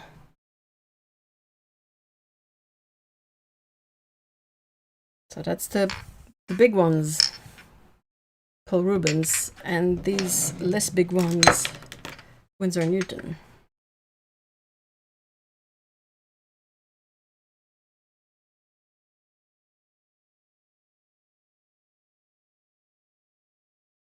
Toute molle. What, tonic? Colorful paperweights. Where do you find those tonic ones?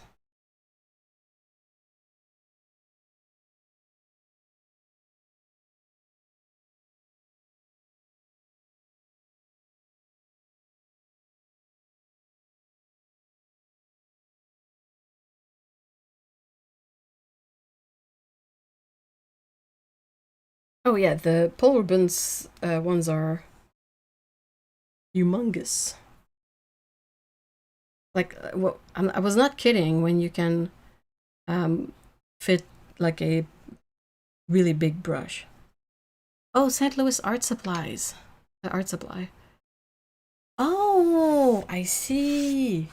Because I'm familiar with Tonic as a brand for scrapbooking and stuff.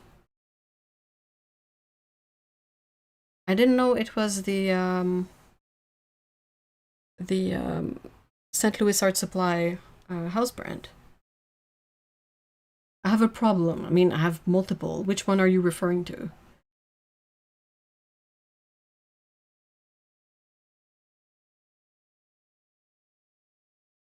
Federal Toxic. What?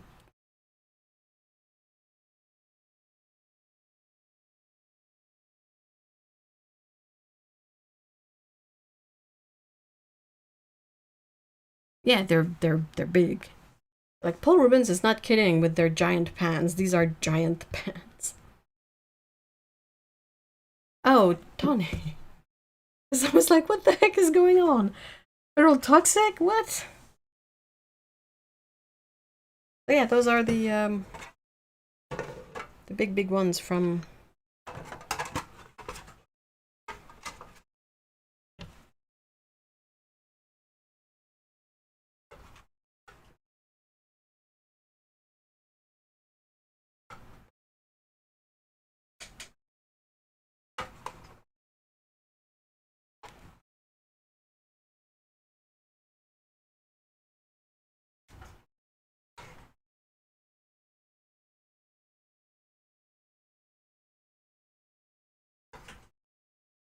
Tonic is specifically watercolor. Oh, I'll have to look it up. St. Louis Art Supply. Are they? That's the same city as Wet Paint, is it? Yeah, Federal Color is a trip and a half in terms of just name.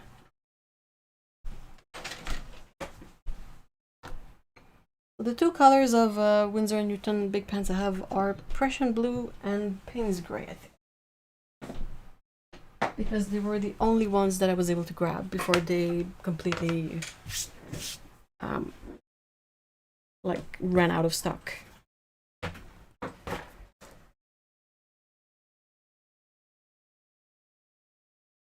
long is it normal to have to soak a new super fat mop brush? It really depends. I would not soak it personally. What I do when I have a brush is either just gonna grab a dry one, but let's pretend this is the brush, okay? And it's all glued.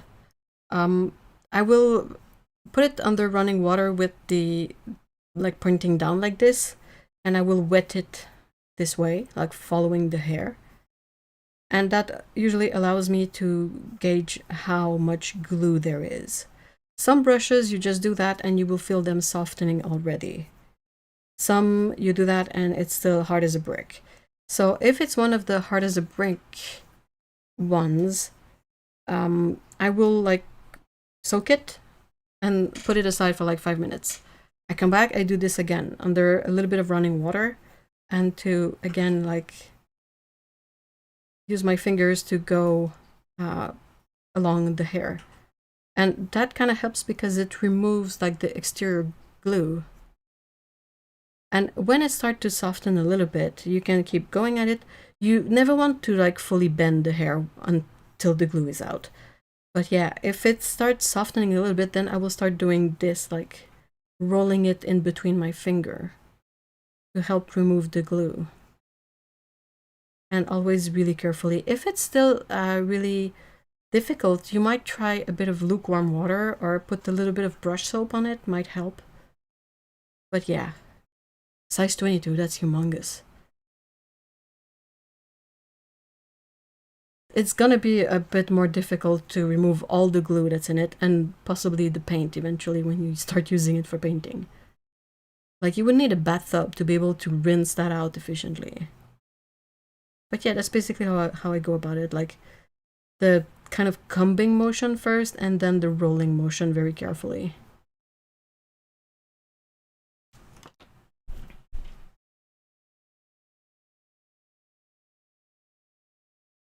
Yeah, I've been trying to do that too and not rough it up, but like, damn. Yeah, it's not easy. STL Art Supply is really good at curating their stock. I really like their book selection and Japanese stationery supplies. It's in the US though, that's difficult for me because customs and tariffs and fees and all of that and blah. Okay, I want to... Not a lot of time left, but I really want to see what's the other colors in this little weird one. I'll let you know how many days it takes. Yes, please. Okay, we have another mystery color next. Oh.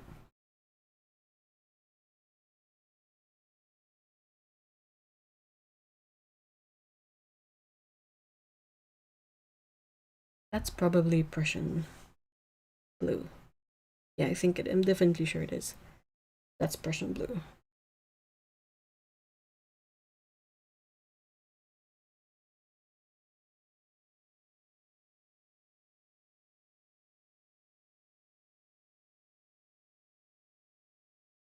But oops, I always just go rough on my brushes the first time. Put them in the water, get the Arabic off. Agreed, US. Yeah, from an immigrant. No, it's just that it's if I was in the US, it wouldn't be an issue. Because it seems to be a really neat little brick and mortar store, but it's getting anything from the US if you are in another country that's been a bit trippy. I said brown and it's literally another fucking... This next one is also blue, but that one is fairly obvious and so full of cat hair.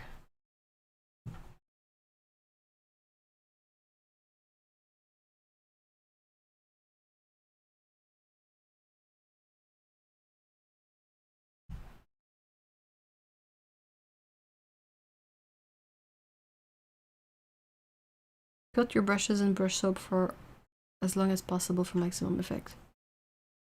Several months. Why would several months fix it more than a week?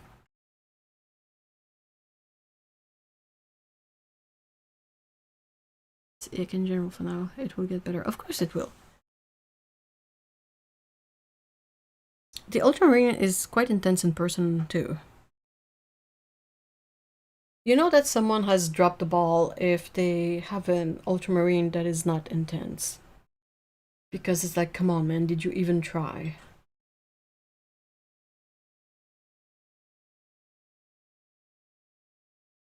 Okay, next color is another mystery one. I think it might be indigo. Ooh, oh, Payne's Gray. It's gotta be Payne's Gray.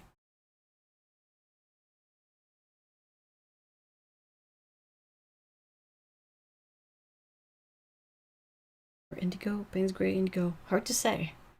Some Payne's grays are really blue.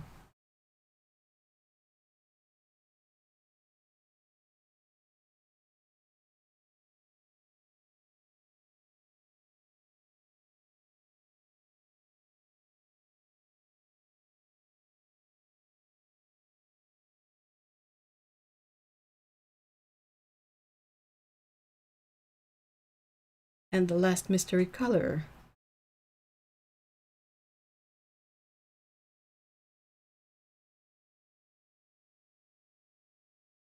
Oh, it's a purple. Dude, that's a dioxazine in purple if there ever was. Or perhaps a what's the violet that's really intense, like PV3 or something.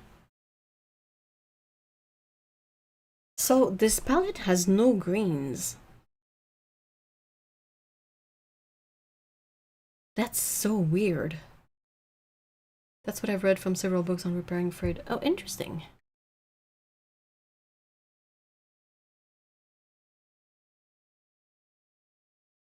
I would love to ask the authors why they think having the brush kept for such a lengthy period of time more efficient than having it for like a month, say, or even a week. Like, I don't know how long it takes for a hair to conform to its new like physical position.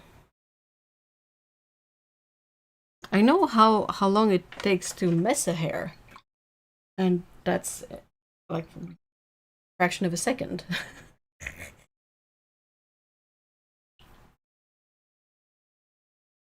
The other thing I like about the Paul Rubinstein is that they have two indigos, one with PB66 and another light fast version with the typical blue, red, violet, magenta, black mix.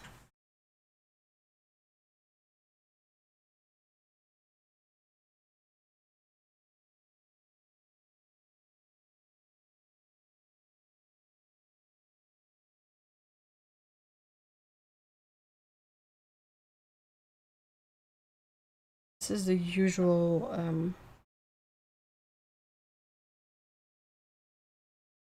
very reddish red.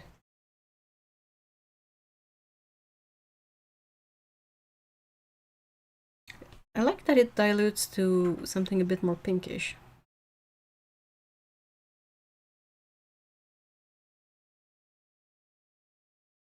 The PB66 I have from Shinhan. Yeah, the Shinhan Professional Watercolor Indigo is synthetic indigo, and it's really nice. Maybe it's more effective the longer you tame the hair.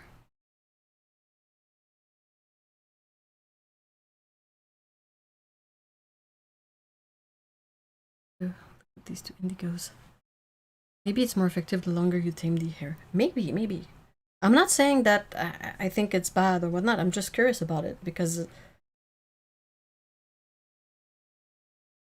I don't have any inkling of anything, really.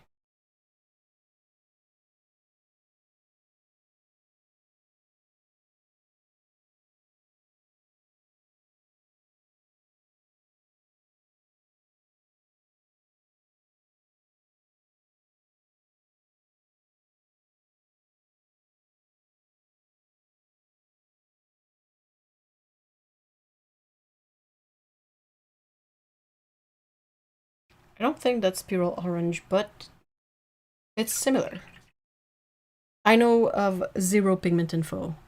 I'll have to look up the, sometimes they don't have the info with the sets, but it's on the listings. So that's what I'll check next, but...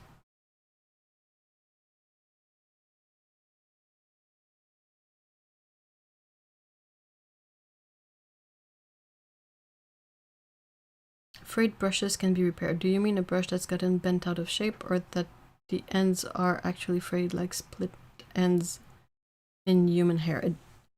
It would depend also if it's synthetic or not. Alright, lovely folks. Have a good night, Yuri. Thank you so much for stopping by. I'm really looking forward to seeing your animation project, so please keep us in the loop.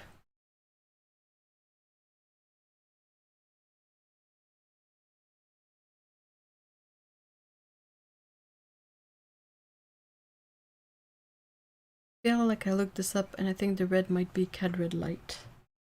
This one here? It really doesn't look like it. I would be a bit surprised if it was. It reminds me more of sort of a carmine kind of color. I would need to grab a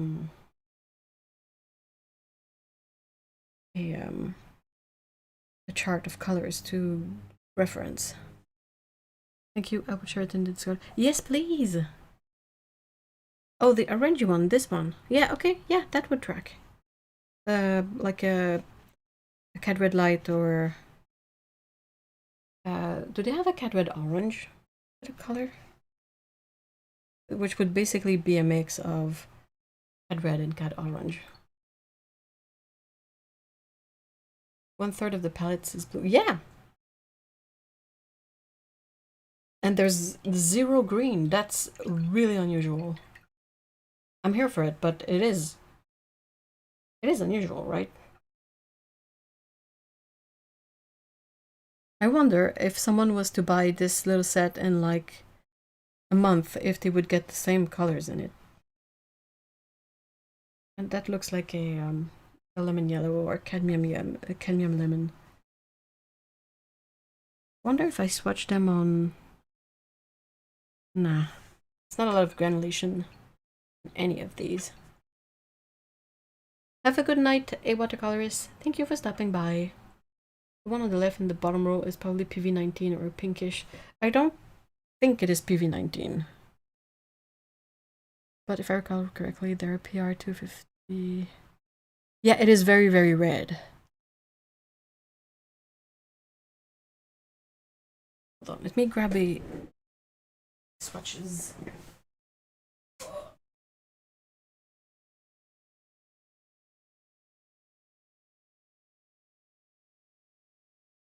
So I grabbed the first one that was within reach, and it is the Roman Schmal colors, and it's just to use as a point of reference. It's not because oh, I could grab the brand that shall not be named swatches too.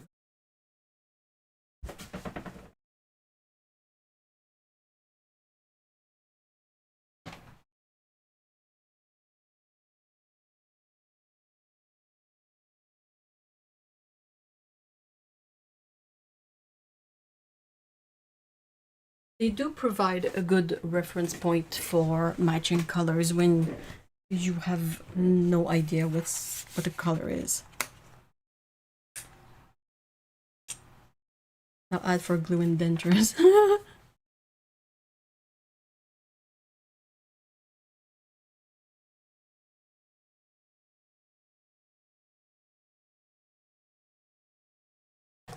Okay, so let's see.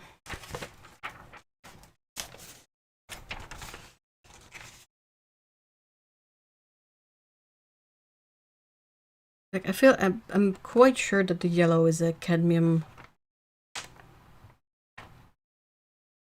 Wait, they don't have cadmium colors. What a bunch of.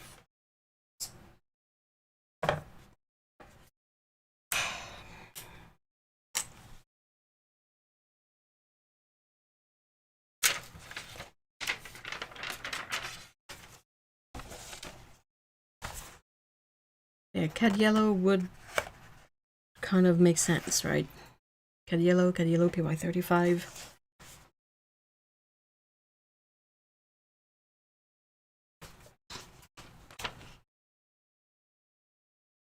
The orange is very similar to this permanent orange here.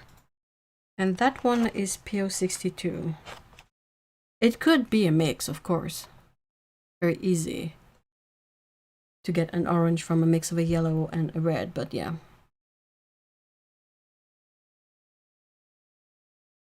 I think we will get a lot of interesting greens with the perhaps the orange and like the phthalo blue maybe, the phthalo turquoise kind of.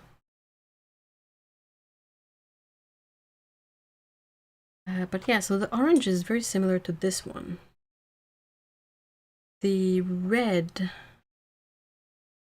would track with a... It's difficult to say actually.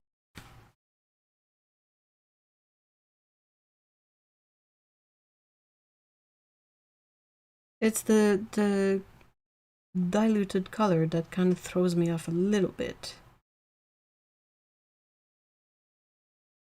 But yeah, it could be like this cadmium vermilion here is PR108. They don't have actual cadmiums because they're wusses.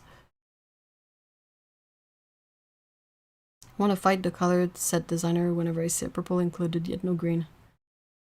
I'm okay. There's no white. I don't feel I need to fight because they didn't put a white in there. I can tolerate. Okay, so the red I'm really curious about.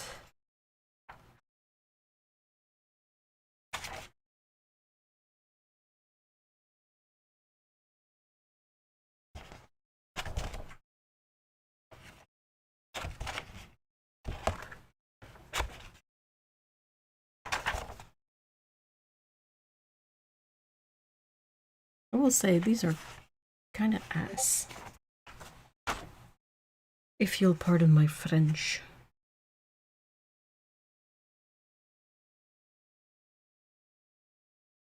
Looks a little bit like the permanent alizarin crimson, so that's PR176.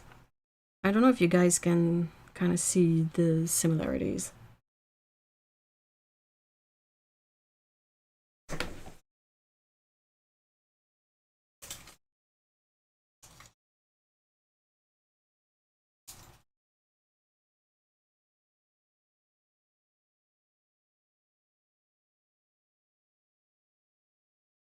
This palette order is a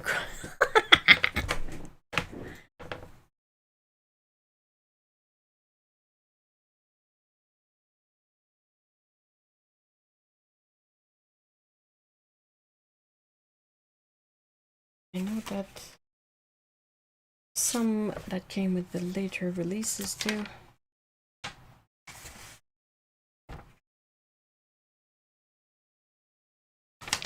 Matches. Yeah, no matches. So it might be PR176 or somewhat adjacent color because I feel like it's a it's a fair match.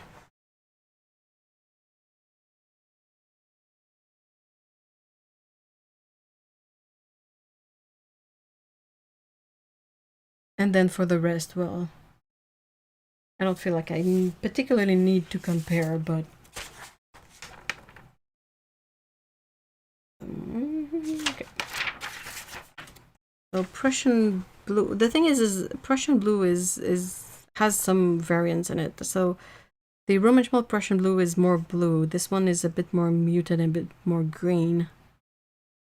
The phthalo turquoise here, PB16. There's a similarity. This earth color is an earth color. I don't feel like there's any other colors that are particularly oops, sorry about that. Like mysterious? Yeah, that's a word, right? Which 90 degree? Like this? Or the other 90 degree?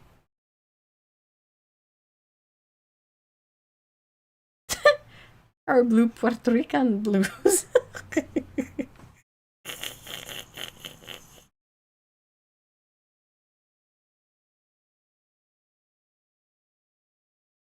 My swatch of the red one is really lackluster.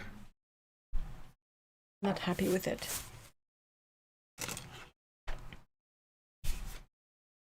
Oh my gosh. There you go.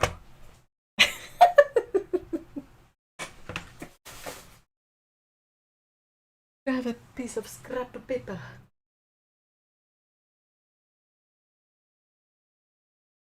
I do, but it's...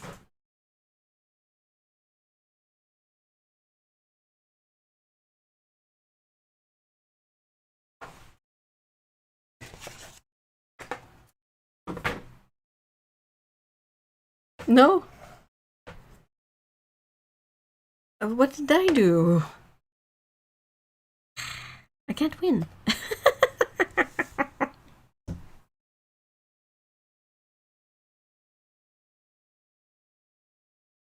In the upper right. Am I trolling him? I don't know what he wants.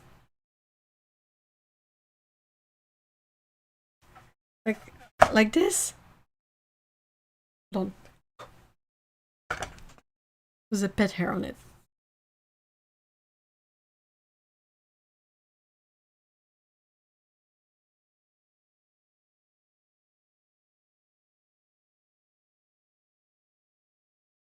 Oh no, Paulo!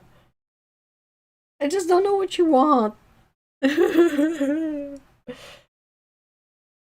mean, the order makes so little sense that it's not easy to figure out, like, what is the best outcome.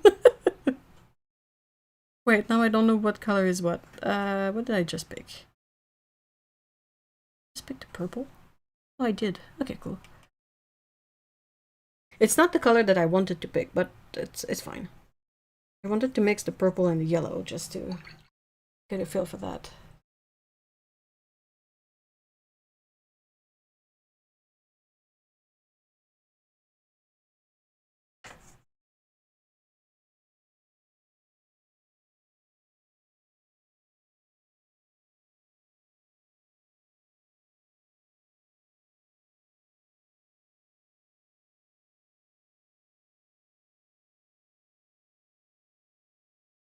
I'm going to try to use up this palette so fast just so I can refill.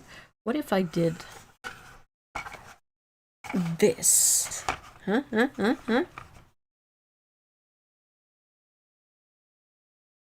How's that? Oh, bye 23. Thank you for being here. I'm running a bit late. There's a couple of mixes that I would have wanted to do before ending the stream, though.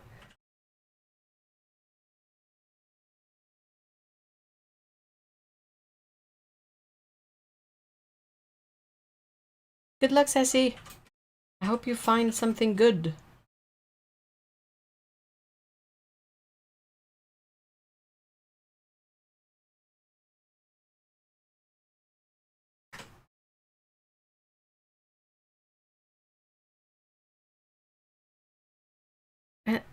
We forgot that there's also yellow ochre for the greens in this set.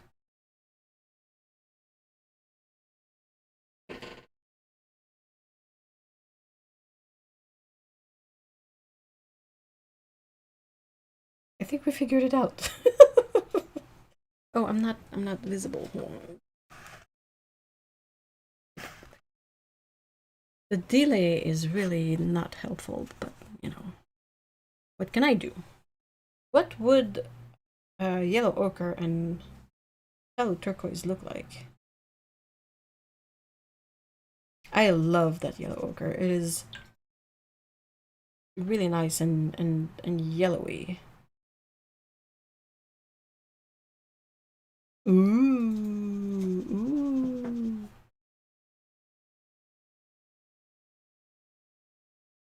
It's a really nice green, in my opinion, anyway. I love that. Yellow ochre and Prussian.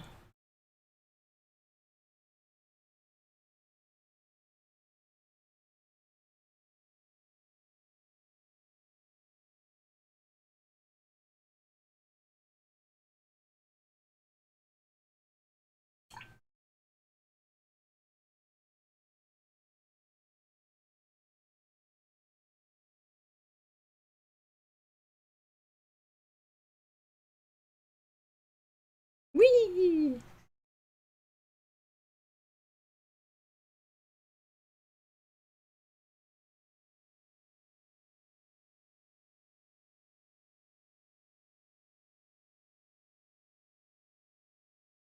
Very muted. I think I personally prefer the phthalo turquoise and yellow ochre green, but this one is really nice and muted and very natural looking.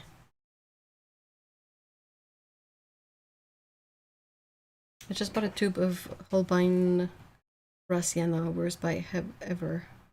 Every color it mixes is basura. Trash? Why? Is it because of the texture of the paint? Oh, you definitely can get a muted grain out of the Payne's Gray for sure. I will be really surprised if we cannot. It's this one.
It's funny how much better I had to like the set now that it's turned the other way. Oh, better I like. Good Lord, I'm not intoxicated, I swear. Alright, well, anyway, I will be doing more and I will share my findings in a future review. But yeah, that I kind of did not expect that color palette in there. I'll have to. That's something I'll have to reference with the listing. I'm not mad at it. I prefer a weird, out of left field color palette than a standard one. But like, if I think of the My Merry Blue one that I got, that one was too left field.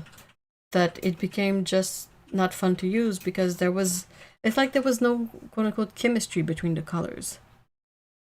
But I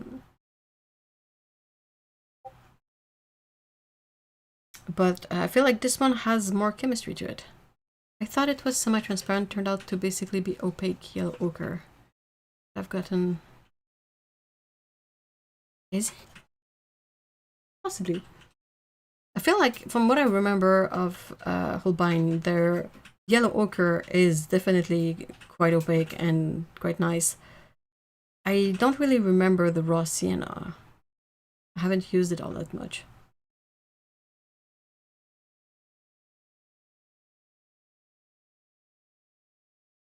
What? The swatch page? This one here? Or the... And it's not the... I think it's not the dots, it's the glitter. That is coming through, possibly. And this doesn't have any white dots, really.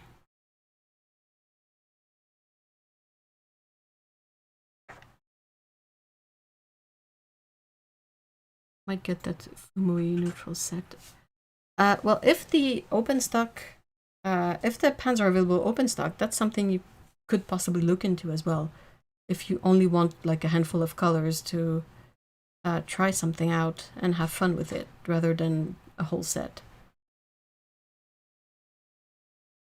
But yeah, there's definitely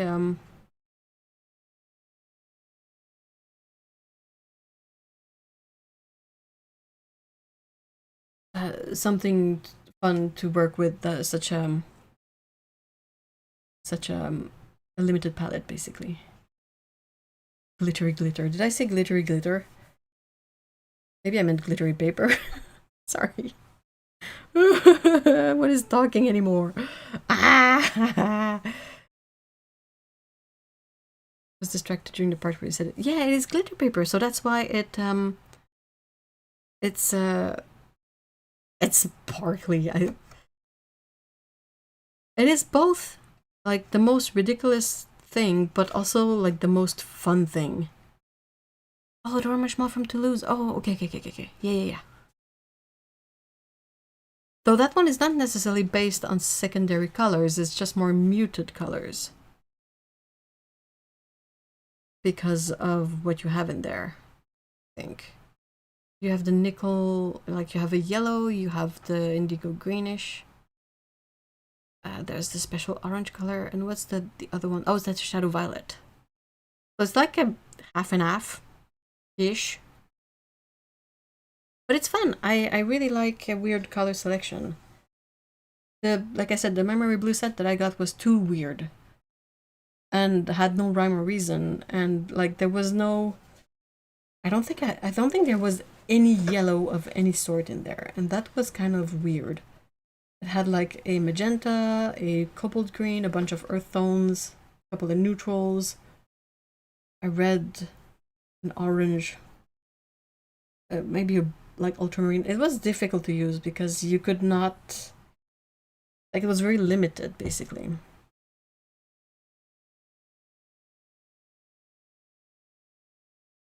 That glitter paper is really great for painting starry skies. That's a very good idea.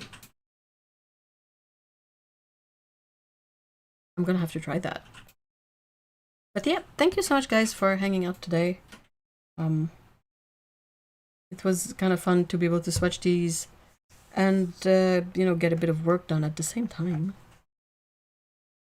And it's interesting to do this part with people because the back and forth and the feedback and you guys might know stuff that I don't, and it's just like really interesting. So that was fun, and that little palette was a trip to discover with you guys because so many mystery colors in there that we wouldn't expect. But yeah, so have a great weekend guys. See you all in the next one. Don't forget to take cake, and if it gets hot, to get ice cream cake preferably.